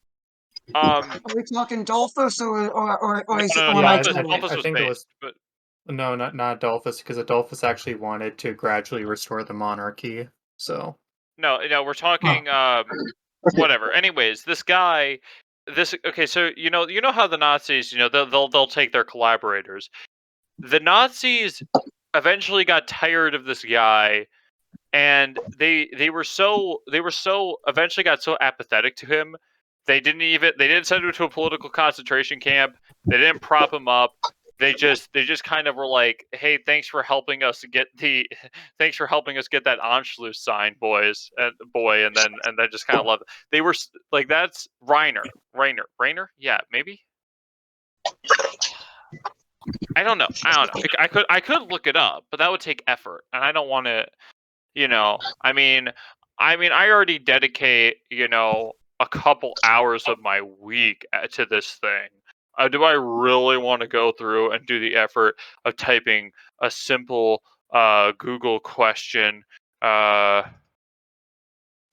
is sort of a side point. Yeah, well, first Austrian Republic. Let's see. Oh, sure. Your mic was cutting out when you were trying to talk. Rainer, yeah, Karl Rainer. I was just going on a little thing about not. I will say though, his mustache was pretty cool. The Social Democratic Workers' Party of Austria, isn't that a mouthful? Yep. Well, that's how leftists always like to name their parties. Oh, okay. This Wikipedia article is just the first paragraph just tells you all you need to know about Wikipedia. Karl Rainer, 14 December 1870 to 31st December 1950, was an Austrian politician of the Social Democratic Workers' Party of Austria.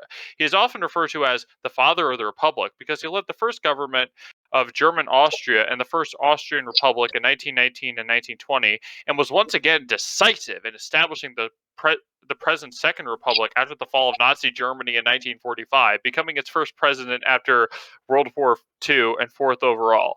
So they just completely glossed over the collaboration with the Nazi thing and the relationship with Rainer appealed to the Austrians to vote yes, and at least they acknowledged that he wanted to vote yes on that. Let's see. And then let's see. Soviet commander for his troops crossed over to the former Austrian border at Kolstenberg and Bulgarland on 3rd April at the beginning of the Vienna offensive. Rainer, then living in southern Lower Austria, established contact with the Soviets. Joseph Stalin had already established a would-be future Austrian cabinet from the country's communists and exiles, but telegrams changed Stalin's mind in favor of Rainer. Okay, this guy collaborated with literally Hitler and then collaborated with the Soviets. And he collaborated with both, and people actually liked this guy.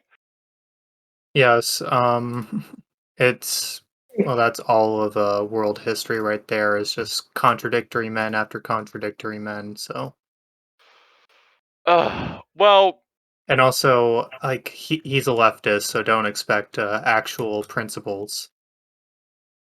I wouldn't gotta accept applaud him any for act. riding that political storm and being in power and getting power after that. I mean, I wouldn't. Let's get off of the topic of that Austrian president. Let's talk about how we would actually establish the monarchy, which I think is what the actual question was. Was that actually answered while I was away for a couple of minutes? I mean, really, the question really, my answer was just about how we would build up momentum as a movement. Apparently, my mic wasn't working until just now. Sorry. Oh, I think I guess really we're going to work in. I guess, and also the saying that we would work inside of the democratic framework just because we don't want violence. Okay, really, I don't. Violence is you don't we don't want to choose violence unless violence is absolutely a necessity, and if the bullets start flying, we will not have started it, especially now. You think that you really think that all American monarchists are going to be even if all of us were given a rifle and we knew how to use it, we would be any match for the current U.S. Hey, government. I do. Speak for yourself. Okay, you're saying that all American monarchists have adequate training and we could take on the entire U.S. armed forces. You know, no, you have to do the infiltration tactic. You have to I meant join right now if it came to a pitched battle. join the U.S. military, and receive the several $100,000 in training that you get, which actually costs about $120,000 to put a single soldier through basic training alone. Those 10 weeks, and then their AITs will vary based upon what they chose as their MOS. So, yeah, costs a lot of money. I mean, at least we look good while doing it, Possible. as opposed to what we did in the '80s. I hated that like black and brown and green uniform. I don't know why. I just hate it. I also don't like the new uniform that's like cheaply mocking World War II. Oh, I only heard about it a few years ago, and I thought the concept sounded great because it was going back to the old army dress uniform. It But sounds great until you see the uniforms. Then you're like, ugh, that's gross. I only kind of saw it in a haphazard way, not really like looking at the details, like what's particularly wrong with it. It just looks like, honestly, puke instead of like the old uniform where you had like tan and green. This is just green on more green. That's why it looks gross. Let's see. And then there's some brown thrown in there too. It just looks like somebody puked, and that's the uniform. So can I address kind of the thing I was trying to talk about earlier? Okay. Yes, you can. Okay, so my thing is basically I don't think bringing in I don't think bringing in foreign nobles as like rulers is a good idea. People who don't have, roots here. And I think having foreign nobility ennoble whoever we put in charge is also kind of sends the wrong message. I don't think we should look like we're reliant on Europe or anywhere, really. You know what I mean? In that sense, like, if we decide to be a monarchy, the guy we make the monarch is the monarch because we made him the monarch, not because we brought in some duke from somewhere and had him say he's a noble. You know what I mean? Well, What do you mean by say that he's a noble? Like if he's a duke, but in that scenario, he is. I think that was what one of the things that was said was like we would have you'd have like some noble, presumably from Europe because we don't have them here, come in and ennoble whoever would become the monarch. Which I think just we shouldn't do that. That's really all there is to it. Well, I mean, my whole position on that is just that we are a nation where we have our ties to Europe. I mean, I maintain that America we're in many ways a breakaway colony from the British, but the British government is also illegitimate, and therefore we should all just go back to being under the Stuarts. Well, the heirs of the House of Stuart, the main line of the House of Stuart died, but that's sort of that's where that's where I am, and that whole and that whole thing. But because America, we're interesting because the people that are here, most of us are descendant from people who moved here. It's not like the Britons who eventually just sort of became the natives after a while, but like they were like I don't know. I mean, we're a settled nation, as opposed to a nation where the people who've been there, at least part of them have been there for a couple thousand years. I mean, you have the Indians who have been here, and I think that there could be a lot of native,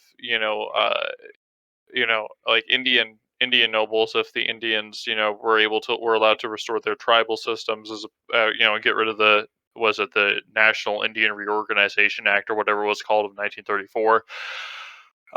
But yeah, no, I mean it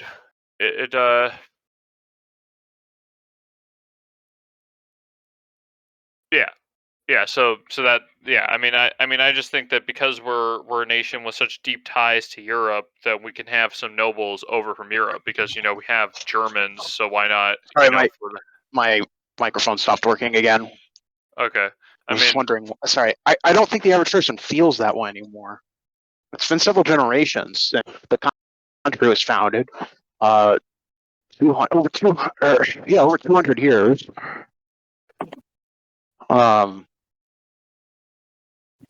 Almost it's like around 200, almost 250 now.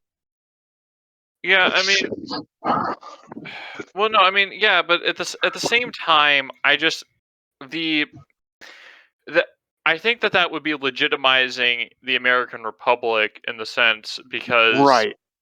So I get what you mean, but my point is that I don't think we should act like we need that to legitimize. Well, I'm not saying we necessarily need that to legitimize. I mean, once again, it could be that once again, civil war, which we won't have started, unless it was like an absolute necessity, and not acting would have been a greater evil.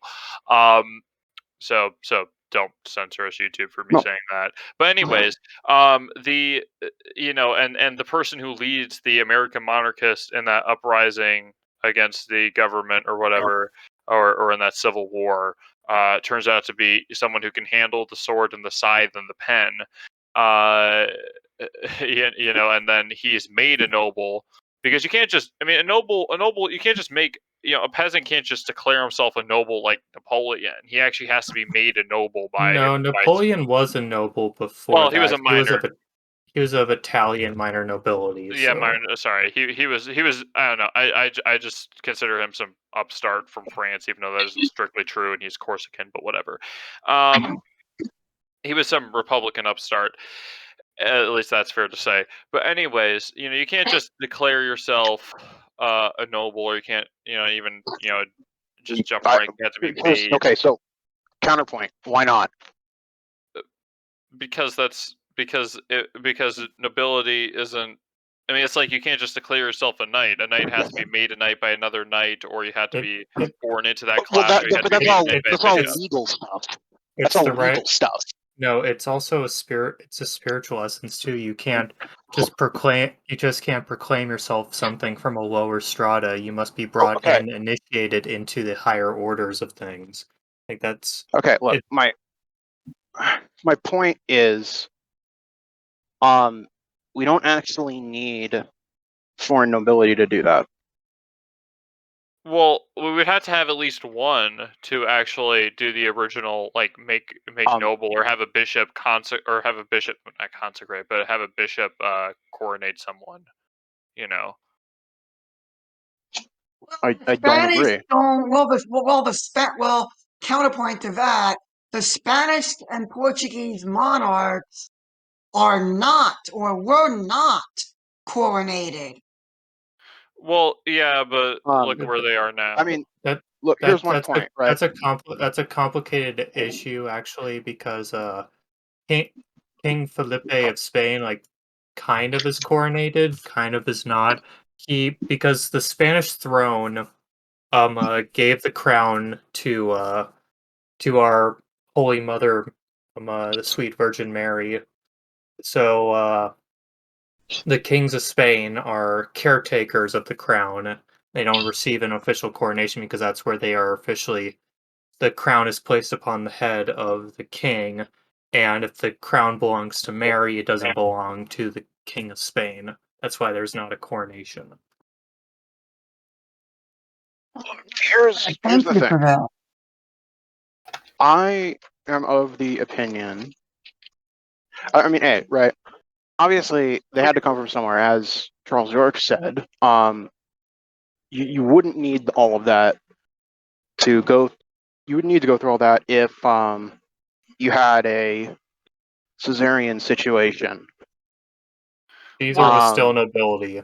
Well, no, I mean, the thing is that monarchical institutions, okay, where you have grew organically out of the family structure.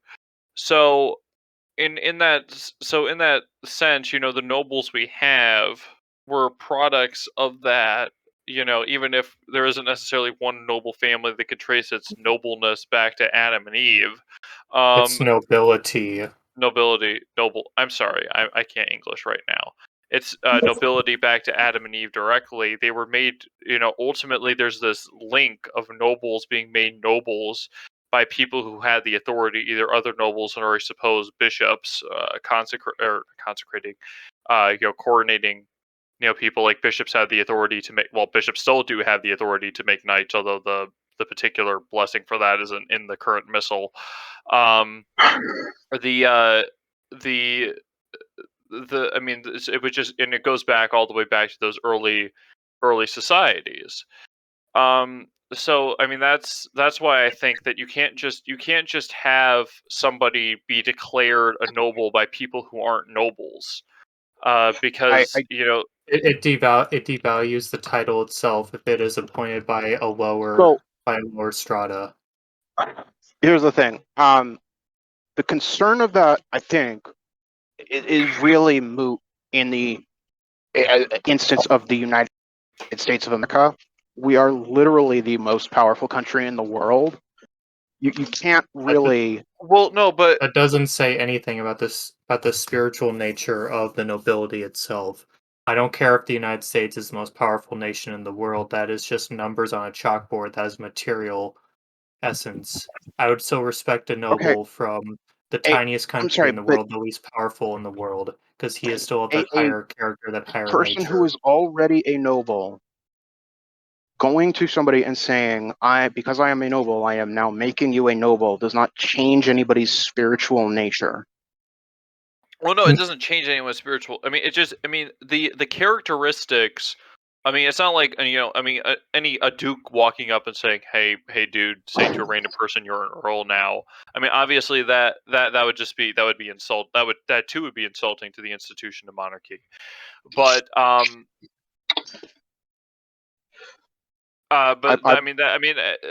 too would be disrespectful. But a peasant who's made a noble, he would have been made a noble because he shows those characteristics. I mean, that's what happened. Throughout history, somebody's made it. Someone from a peasant background is made a knight because he showed those knightly characteristics. It's not like knights were walking around saying, hey, you want to be a knight and filling some quota of making random people knights. They were made knights because they showed those characteristics, and people were given noble titles, or they should have been getting noble titles because they showed those characteristics. So they would have. So I mean, it's not changing anything about the person. It's just accurately reflecting what's already true about the person and giving them the authority and giving them the temporal authority to better express those characteristics. Sure, but if it's just a reflection, then you don't actually need it. Well, what? Well, no, but I mean, no, I mean, it's not a you're saying it wrong too. Go ahead and disagree with each other then. No, I'm not saying about you. I'm saying about Charles. It is not a reflection. It is of the spirit. It is of blood and spirit. Those things cannot be separated from the person. Somebody can be born with an aristocratic soul outside of their caste, and that's what is typically recognized by nobles who are born of the caste and are of the spirit as well. That's when you would have those instances, and they would typically also have to prove themselves through an initiation rite. It was also very dependent because on the specific circumstances at the time, but typically it was also relating to that blood and spirit of the actual individual and their exemptional character and will. Well, I was agreeing with you. I think I was just stating it wrong. don't agree with any of that framework that you're putting forward. Well, I mean, I guess to try to elevate this conversation a little. It's like it's like how bishops used to be selected in the early church. In the early church, the process of the process of bishops being made bishops has always been a thing, because or priests would be ordained and all the sacraments were still there. But bishops used to be people in an area back when people actually cared about their religion. They would be like, "Yay, we want this guy for bishop," and then he would be made but that didn't just make him the bishop. He had to be consecrated a bishop, By by another bishop. bishop. Okay, but So it's that same idea. Now, so that's what I mean, it's that I mean you're essentially arguing for like medieval, like a medieval way of doing it. And I'm just kind of trying to say that that's outdated. Well, no, I mean, nothing is ever outdated. There's no such thing as outdated as a modernist concept. I mean, if something works, there are definitely things that are outdated. No, material things can be outdated, but spiritual things can never be outdated. There are definitely practices that can be outdated. For example, slavery. No. That's not outdated. It's a practice today. No, I mean we can argue that different practices aren't. We can argue that different practices aren't necessarily the best, but those practices themselves aren't outdated, because eventually, if society goes a certain way, that concept will, for better or worse, come back into the popular into the popular conscious. I mean, that's just the way that this works. There are ideas now that we like to think of as modern and new, that have been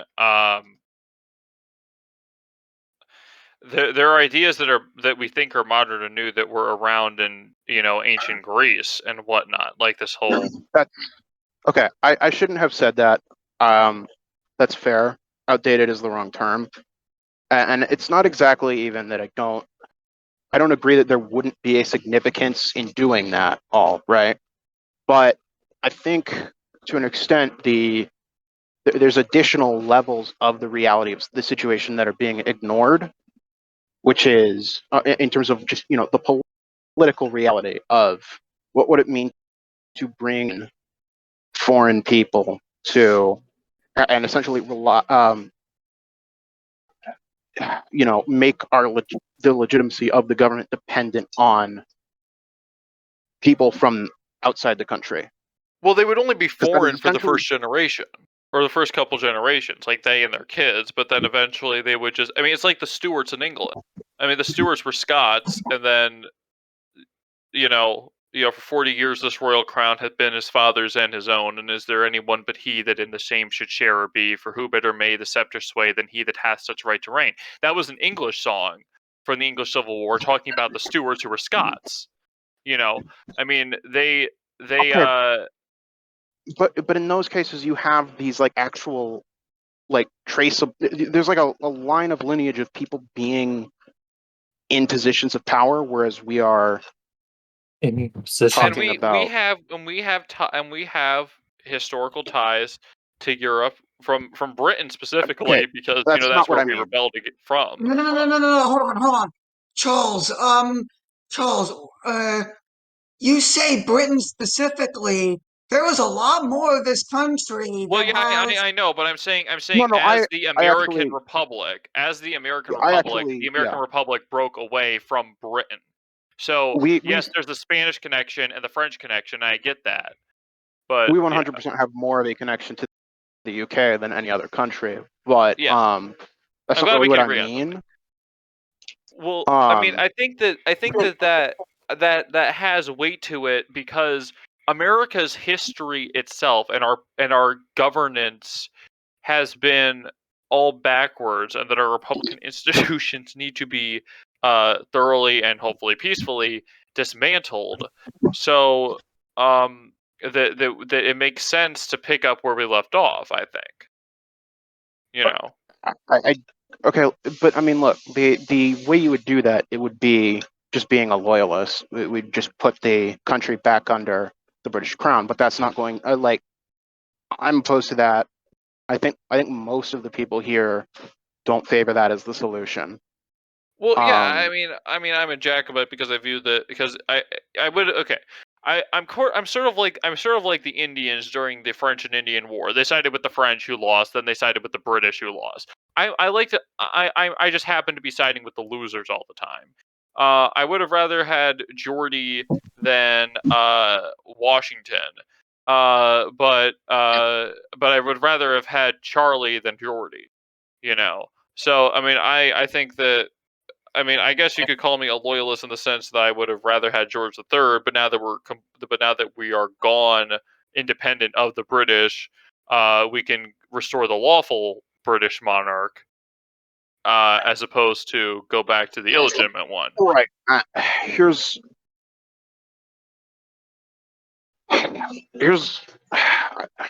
okay. As I said before, putting anybody who's not American on the throne is essentially a non-starter. Like, the idea that would work is the founders thought it would work. Literally, there was the Prussian plot. Alexander Hamilton wanted to implement an elective monarchy. Then there was people that wanted to. There's other founders that wanted to bring a hereditary monarchy from the Prussian throne. That was almost 200 years ago. Well, no, yeah, but the concept still exists. Well, I don't. Yeah, but that doesn't mean just because they thought it would work then, it would work. And that's not even to say it would have worked. That's to say they thought it would work. That doesn't mean it would work now. Well, okay. Well, here's something that I will say to that, and this is something that I get a lot when it comes to the American people will never accept blank. Okay, we're talking about a movement here that has to fundamentally change the cultural institutions of the United States. Okay, it's highly unlikely that American culture in 2050 or 2100 or whenever we become a prominent enough political force will be the same in all other areas except monarchism. Okay, for all that, so by that point, the American, the Americans might be up for the concept of bringing over a foreign monarch. Yes, America today isn't in that position, but America today would never accept monarchy. So that's it's true. Yeah, I guess all I can really say to that is I don't want it, but that's at that point it's just personal preference. So fair enough. Yeah, I think that I can't personally, I cannot be single issue. I can't just advocate for monarchism and work within the framework that the only thing that is going to be the same is the monarchism. Because the only thing that's going to be different is the monarchism, and the rest of the American culture is the same. Okay, personally, okay, I work within the concept that hopefully by the time America will accept a monarchy, she will also be Catholic, and she'll sort all these other issues that she has out. Okay, I'm working within that. At that point, well, you can't. I don't think you can work with that as an assumption. Well, no, I'm not working with that as an assumption. I'm saying I'm working towards both actively.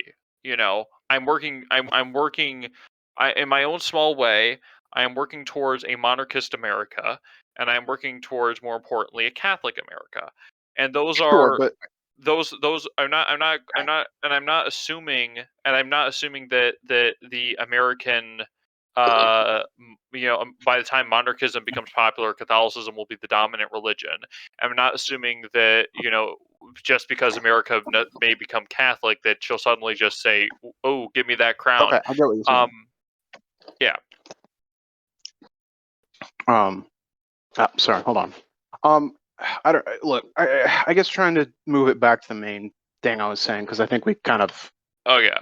I don't know, moved away from it, but it's basically my opinion on the sort of like, I guess, I don't know what term I would use.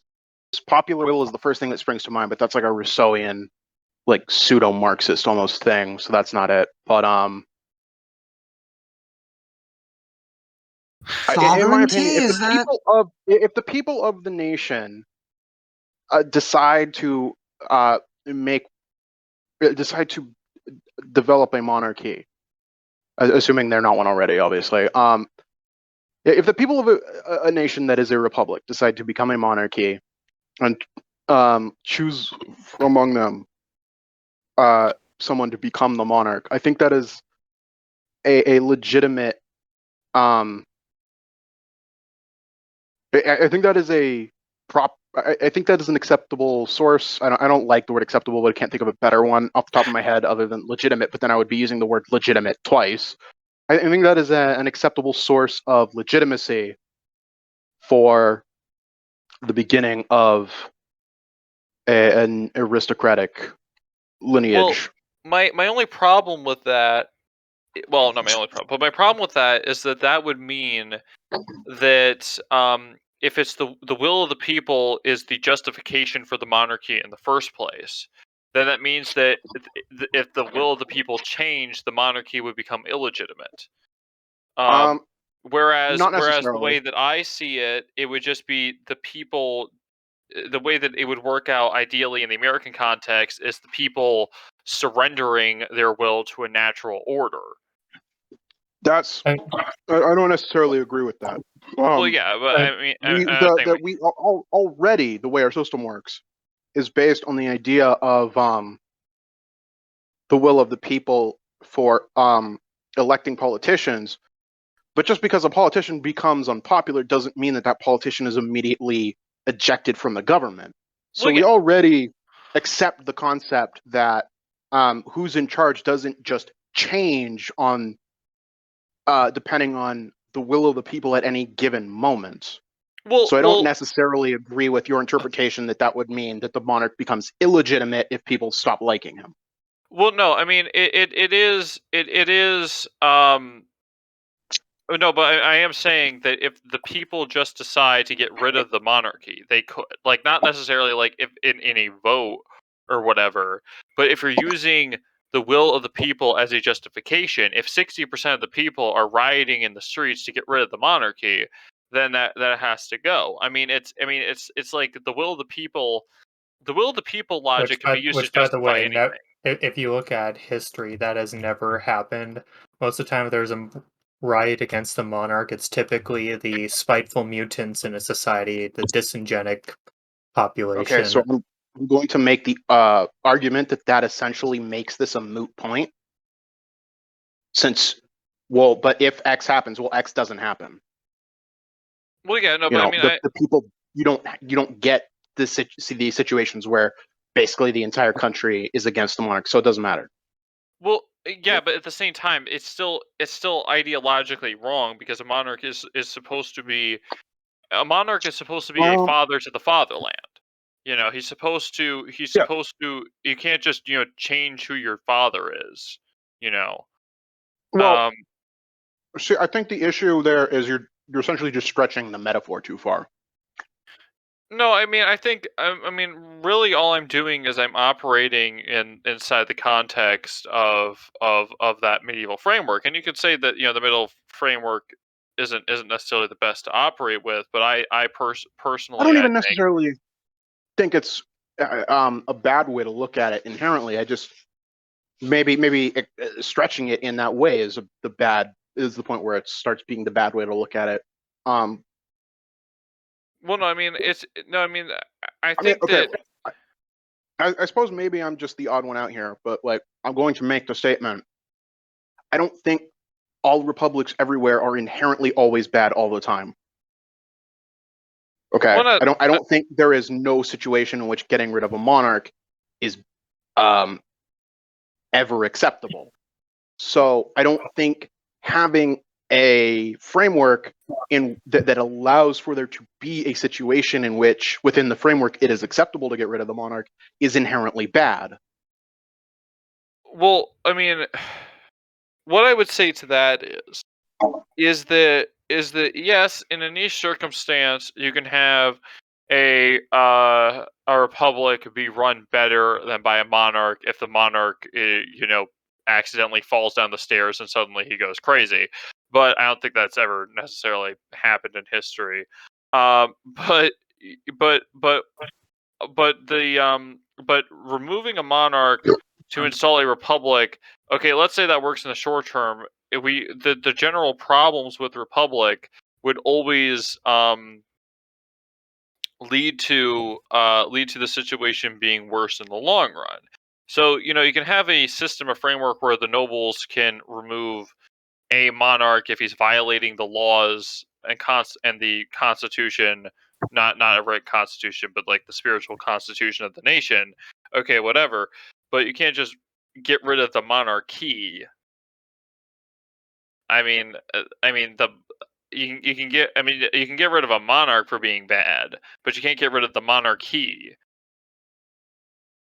I don't think well, the only point that I will bring up here, and then the only point I'll bring up here is that if there is a bad monarch, people are going to want to get rid of the whole system because the system produced the bad monarch. Well, yeah, but that people are going to want to do that, but for their own good, that can't happen. I mean, so the thing is, I don't really like that kind of thinking. I actually have an argument for this, and it's like, one monarch goes bad, and everyone thinks we need to abolish the monarchy. We have tons of bad presidents all along. We have tons of times when republics fail, but people keep wanting to try it again. I mean, this is also the point where, as far as I'm aware, we are like the MOA is explicitly not in favor of an absolute system. Yeah. So well, already, right we're I'm not already saying talking about absolute. It varies right. on But I mean, the. anything other than an I'll let absolute finish. system, I'll let us finish. anything other than an absolute system, you're already talking about a system in which a bad monarch is capable of just inherently messing everything up just because they're a bad monarch, because you've already got limits on what they can do. Yeah, and those limits personally would be from a spiritual constitution, not an actual written piece of paper, because we all know how well those work out. But yeah, that's beside the point. I just like to state things. So I don't.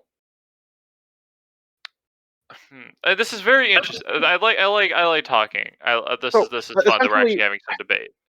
I don't want to like try and double up on you, but the other thing, right, is essentially the issue with saying we're talking about setting up a system in which X thing is never allowed to be changed under any circumstances is essentially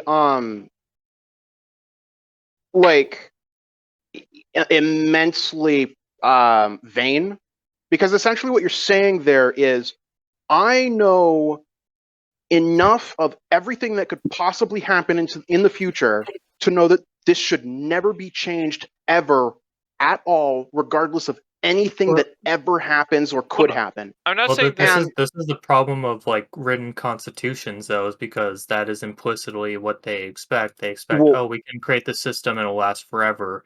9 times out of 10, that's what they prefer. No, I'm speaking about this as a concept, but in generally in a monarchy, though, monarchies are fundamentally spiritual. How the king reigns is how he reigns personally. There is no like constitution saying this is explicitly how he must reign. If he doesn't fit all these blah blah bullet points, remove him. It's like, no, there's different styles of leadership. Like there's different types of military officers. Like pretty much military officers is just another word for saying aristocrat. Like if you ever see an officer, you're just seeing an aristocrat. Not really. But you see like 100 different leadership styles. Each one of them is effective in their own way 9 times out of 10. Like you still get those bad leadership traits, which appears in everybody, but I say everybody has some sort of bad leadership traits when they're officers or when they're non-commissioned officers, which non-commissioned officers would be like your essentially your knights. I would say would be the closest correlation. I think you're trying too hard to stretch. I'm using my experience actually from the U.S. military to like relate this to like aristocratic monarchical system. And different kings rule different ways. You're not going to have a cookie cutter king every single time. Like you'll get but that's not the point of the Constitution. Well, no, that like if you say get a president that wants to draft legislation, like that's not how it works. Like that. Right. Okay. But then Well, that's in a monarchy, he can in a monarchy, it's if the king wants to be more active, he can. If he doesn't want to be, if he wants to be inactive, he can leave it to his ministers to govern the nation. Okay. I think that's a bit further than just saying it's not. There isn't just one single cookie cutter style of leadership. I think that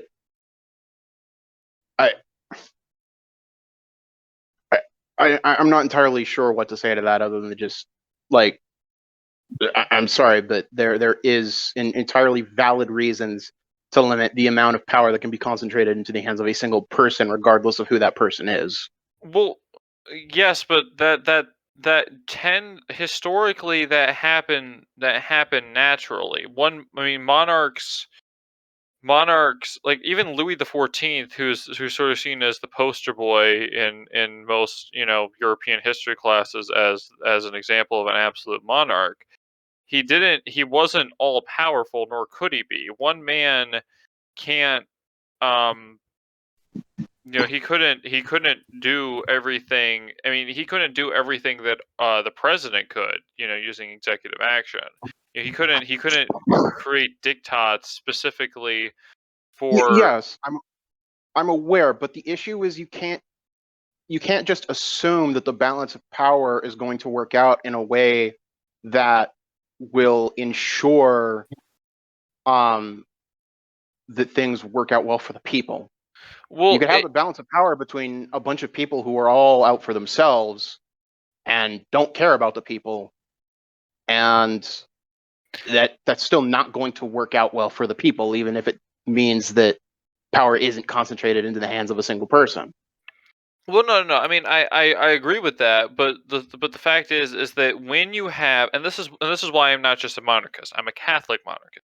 When you have people who are in the who work with the framework of this is the position this is the circumstance that I've been born into, by providence, that I have been put here in this specific place for time and place for a reason. And you have people who've been brought up with that notion and they actually understand that, then you will have then the system is more likely to produce monarchs and noble and dukes and earls and peasants and knights and priests and everybody else who produce a society that at every level understands what they are there to do and how they are to effectuate that and the framework that they are supposed to operate I get in. that. That's why I'm here, but that doesn't really change the fact that there are some things that the government shouldn't be able to do. Well, yeah, there are certain things, but in Europe, okay, before they had written constitutions, there were certain things that the government couldn't do. Okay, a noble couldn't, evict a peasant Right. off of his land. There was nothing. There was no written law saying that he couldn't do that. It just wasn't. But nonetheless, it wouldn't be allowed. But that doesn't mean we shouldn't have a constitution. I just think that a constitution would cause more trouble than it's worth, especially because a constitution actually can be rigid. It can be a little too rigid and not conform to circumstance. As you say, because circumstances. This is why the Constitution gets amended. Well, yeah, the Constitution gets amended, but the Constitution getting amended isn't. Okay, well, half the time it's been amended. Well, not half the time. Some of the times it's been amended. It's been amended stupidly and makes no sense. And most of those changes to the Constitution weren't necessarily in response to, Like what? well, Like what? prohibition for one thing. Well, obviously prohibition. I don't think And anybody would. well, I don't think well, anybody would disagree with you there with well, prohibition. But and the making the Senate a popularly elected body as opposed to I don't letting the agree. states choose the. I don't agree with that. Putting that on the record. You don't agree with what? That was bad. Also opening the franchise. Yeah. No, I mean a constitution. It can't. I mean, the U.S. Constitution also can't respond quickly to a situation. Like, I mean, because the actual process of amending a constitution will just go through. Now, I mean, I suppose that if there was really a constitutional crisis and the president, and let's just assume we have a good president, and he needed to act, and he got Congress to shut up because he's in control of the army, and he did what he needed to well, do, and then justified it after the fact, then yeah, I guess that there could is happen. there is a legislative mechanism for him to do that. The Emergency Powers Act. Well, yeah, no. But I'm saying that if he needed to get Congress to shut up, like if Congress was the one doing stupid things or whatever, and we actually had a good president. Okay, I'm just saying that there are certain circumstances in which a constitution that is, even if it's amendable, might not be as responsive to a situation. Also, a constitution is not- just a piece of paper, and pieces of paper can, be scrapped. It's a constitution is And as much a ignored. piece of paper as a constitution is as much a piece of paper as the Bible is a book. That's the physical that's what's physically there. But there's The a thing lot is more about the Bible, behind though, it. the Bible has sacredness to it. A constitution is a piece of paper made up by man, and any piece of paper made up by Well, man can be well, scrapped if and overturned. I'm sorry, Dorothy. Sorry, you're Tasha. being overly reductionist and essentially making special pleading to the only thing that can have something behind it being things concerning religion. I'm sorry. The actual force of nature as well. Like if you're talking about a material world, force is the only thing that actually carries the day. I'm not talking about. Okay. There is meaning behind Constitution. Like people care about it.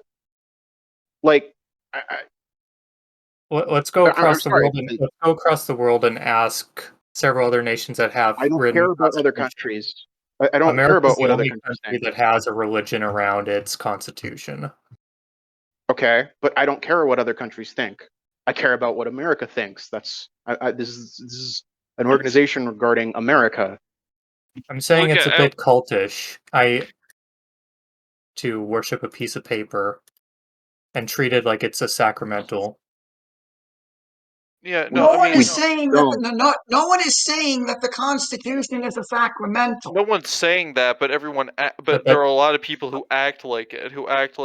No, I mean, I'm not saying that every single American just bows down to the flag, and I'm not saying you should disrespect the flag, but I'm not saying you should trample over one. But I'm not saying that every American kisses the Constitution like they're kissing a missal or sacred scripture. But there is this sort of tying up what America is with the Constitution and as opposed to we see the Republic as America as opposed to seeing America as a country, as a country and a people. We see it as just the Republic it is, and there are people who just can't separate America from the government that's currently running America. I mean, I don't know if that's what Dar's saying, but that's what I'm saying. That's completely separate from the Constitution. That's just state worship. The Constitution being people like to see the Constitution as America or something, but it's not. Which people? Which people? The Americanist who I don't really. It's the American civil religion, basically. I agree that that's relevant. It's the American civil religion, basically. I don't really agree that that's relevant. Civil religion. that to a greater or lesser degree, most Americans are a part of. And once again, it's not explicit. It's not like people are out there praying to Washington to do things. But Give us a good harvest, oh blessed Washington. no, there are rumors. There's a rumor that he converted to Catholicism on his deathbed. If that's the case, we could pray for his intercession. But no, Still pray for his soul either way, because he could be spending a long time in purgatory as well for all of his Masonic activities. Yeah, we don't know where his soul is, but it's a good idea to pray for the repose of his soul. It's a good idea to pray for the repose of anyone's soul, unless you know they're in heaven, in which case pray for their intercession. But no, the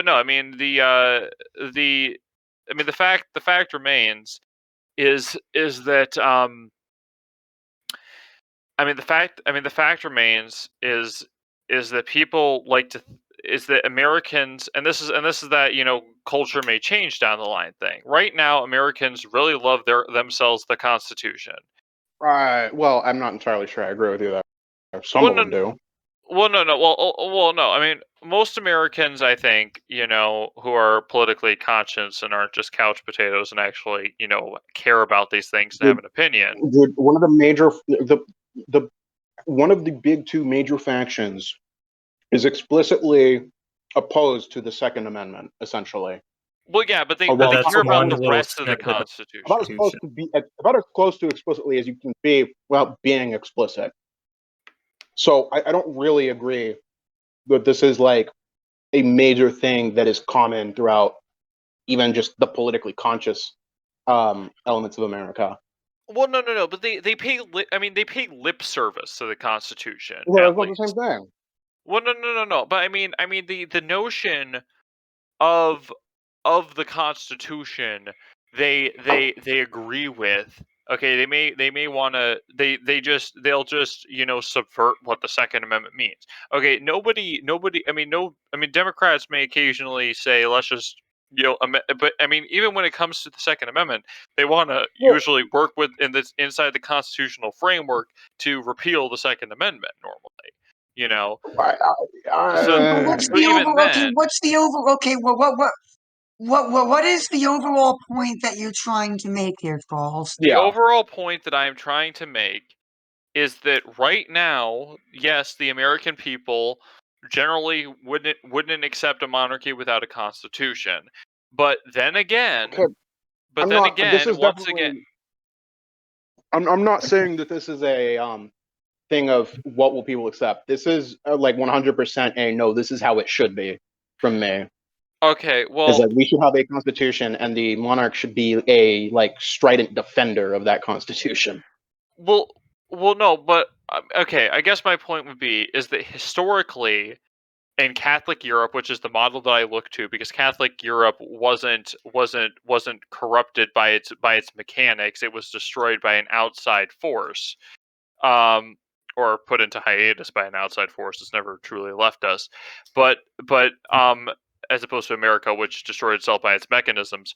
But my point is that in Catholic Europe, the constitutions that exist, because the concept of constitution was around before we wrote it down, those constitutions were those constitutions were developed organically over time, and the kings were defenders of those constitutions, and those constitutions produce the best results for the people as a whole, given the material condition of society at the time. So I don't think that it's necessary to try to force the process with a written piece of paper. Let it develop organically. Because starting from zero leaves too much time where you don't have stuff. Remember when we had that crisis where we were trying to set up a government after the revolution was over? That took a very long time. Well, yeah, but in that context, people weren't just going to go with a tried and true method of just saying like, "Hey, Washington, we have some gold lying around. You want us to make it vaguely crown shape?" No, they wanted to work within a Republican framework. So first they had these hastily thrown together Articles of Confederation, which I think they borrowed from Franklin or something, from what that he wrote down in the 1750s or 1760s originally, and then you had what do you call it? And then you had the Constitution, written down in the Constitutional Convention. But if you go with a natural, what I think would happen, okay, is if we get to a point where the American people vote in a monarchy, what I'm going to guess would happen, and we're not there. So I'm just guessing off of my, what I looking at how I would personally handle things, and I'm handling things, and it would be the American monarch and all these new nobles and all the American people responsible for the American monarchist movement. We would get together. We would say, okay, we're starting over here, new government, yay, cool, whatever. And so what they would have to do is they would look historically at what would happen, and then over the years tweak those historical things, like borrowing those practices from Britain or Germany or France that they tried initially, and eventually tweak them to best suit the American context. Now, That's what. I'm not. You're talking about common law, which is fine, but there should be something beyond that. I'm like, Well, the common law used to be considered something untouchable. I mean, it's only been recently that we started to subvert common law. The common law was just the common law, and you didn't mess with it. I mean, it's only positive legislation messing with common law is something relatively new, at least from my understanding. that's beside the point. Well, that is the point, that all these problems that have arisen, that you believe need a constitution to solve, were created partly due to that constitutional framework allowing positive law to mess up the common law. There's no proviso in the Constitution saying the common law is the common law and the common law shall remain. I mean the common law. I mean that a lot of these problems that I think that you're concerned about, and I'm kind of concerned about, and I can see and understand your concern, came about because of this very unnatural system that we're in.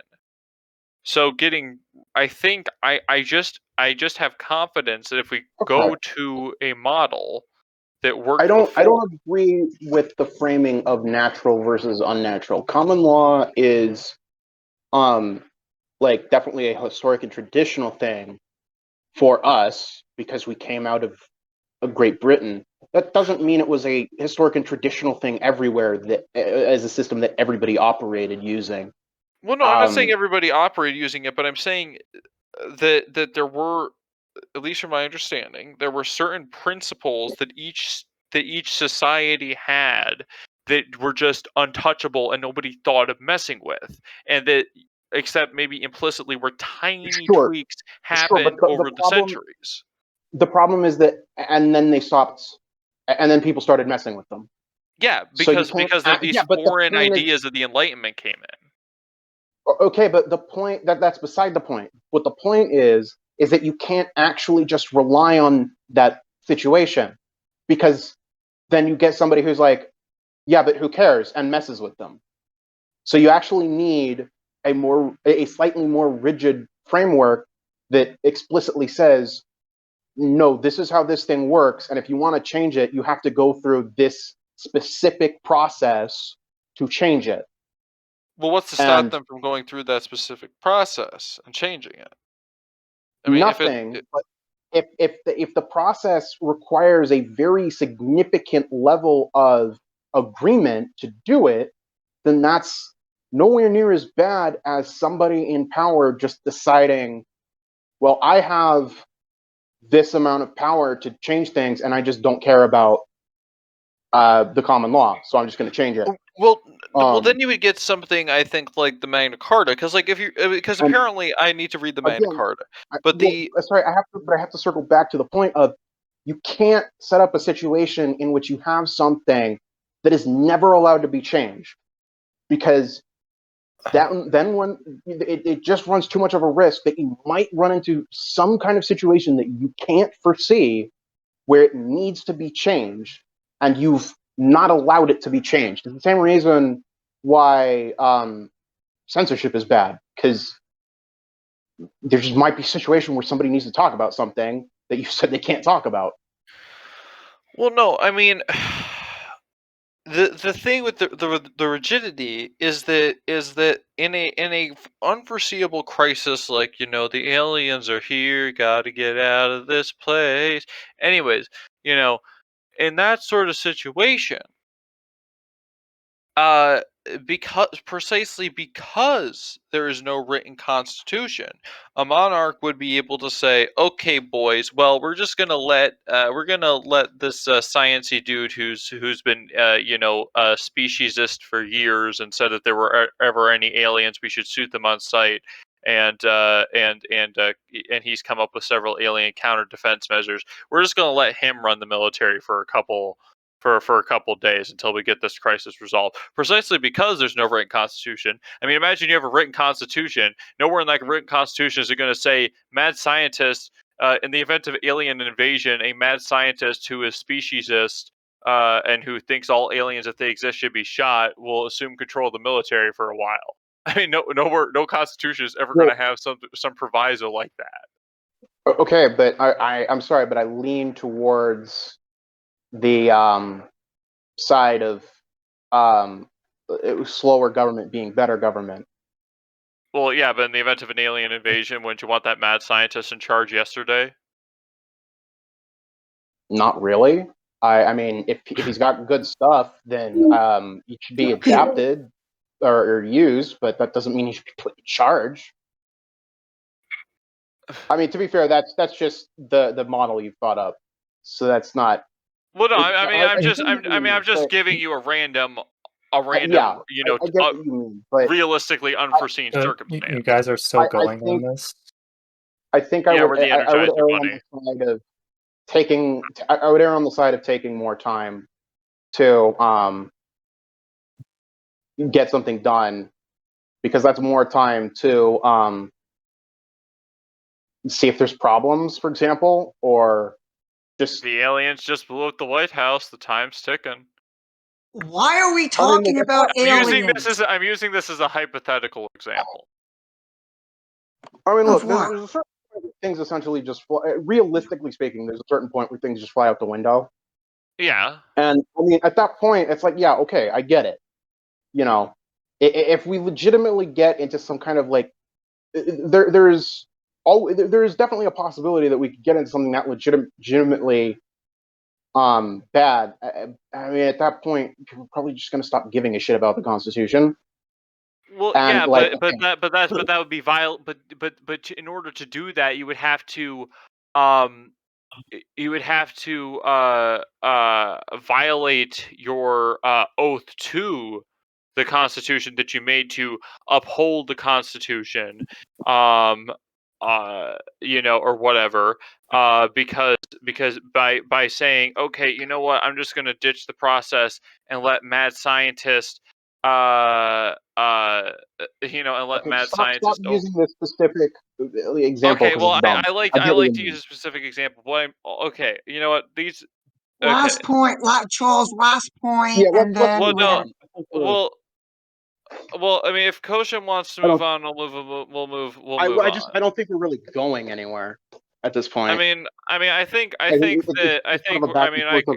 don't agree with you. Is really all this is at this point. I think that we've been kind of spinning our wheels, and we've both been making our point. This has been an incredibly circular hour and a half. Well, sorry. Well, I think that I think that it was beneficial because we both got to state what we think, and hopefully anybody watching this would be able to make up his mind. And some guy described the podcast as boring before we started doing that. And now he thought it was interesting. But anyways, yeah, we can talk about that often. Whatever. Anyways, so Koshin, do you have any final whatever before we let anyone else have a chance to speak? Not really. Okay, but in the event of an alien invasion, would you let Matt run the show? I just say right now.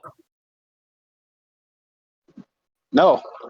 No, you would not let mad scientists shoot all the aliens and shoot command. No, Darth, would you let this example. hypothetical mad? Okay, right now the aliens invade. Would you let this hypothetical mad scientist assume full control of the military? Okay, look. This is a bad example because we're done with the intellectual thing. I'm just saying. It would. Okay, whatever. I would have to. Does this mad scientist actually have any military experience? Let's say for the sake of argument, he does. Then yes, I would. Okay. Okay, sure. Let's call this. Well, does everyone want to wrap up? I think I know the answer, but does everyone want to wrap up?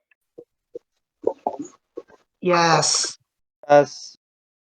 Okay, that's 2 out of 5. Okay, Darth, do you? Whatever. I'm not really caring about this conversation anymore. I mean, the topics. The last topic, personally, I think would be better for next week, but I'll talk about that when I do the outro. But if you want to talk about it now, we can talk about it now. That's. I mean, it sounds like everybody else wants I just spent an hour and a half in the zone of actually being in a debate with somebody. I haven't actually done that for a while. At this point, I'm thinking it might be a good idea to edit some of that out because I don't know how much the average person is going to want to listen to it. But well, the average person doesn't listen to this podcast anyways. We can talk. We can talk about this stuff while we're not recording. So yeah. Well, anyways, point being, okay, group opinion. Do we want to slog through the next topic, or do I want to make a modified version of that for next week? Just wrap up. Yeah. Okay. Will wants to wrap up. Darth doesn't care. Koshin wants to wrap up. Victor. Okay. So my condolences and apologies that this won't be we won't have this topic for next week. Okay. So made the timestamp. Okay. If you would like to join us live for Monarchist Minute, you can join us normally on Fridays in our server at Eastern Standard Time at 8 p.m. Although we may be starting a little earlier next week for a surprise. We will be starting earlier next week because our surprise guest is don't in spoil Europe. it. Well. Anyways, so there we go. We're probably going to be starting early next week unless something happens. And then if you will, we will have Monarchist of America Bingo for you to play next week, both at home and in our live audience. And it will be our 1-year anniversary special, as Victor alluded to, sometime before the Great Debate. And it's gonna be a fun time filled with hopefully it's just gonna be a bunch of monarchists chilling out talking about stuff. Maybe in a slightly less confrontational manner, but I enjoyed the confrontational manner. We also have a Twitter.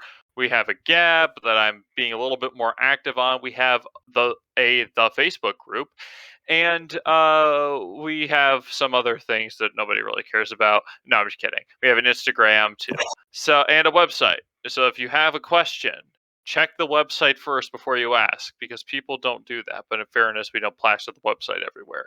So anyways, now it is time to conclude in prayer. In the name of the Father, and of the Son, and of the Holy Ghost. Amen. Our Father, who art in heaven, hallowed be thy name. Thy kingdom come, thy will be done on earth as it is in heaven. Give us this day our daily bread, and forgive us our trespasses as we forgive those who trespass against us. And lead us not into temptation, but deliver us from evil. Amen. In the name of the Father, and of the Son, and of the Holy Ghost. Amen. All right, so until next week, may God bless you, and may God bless the United States of America.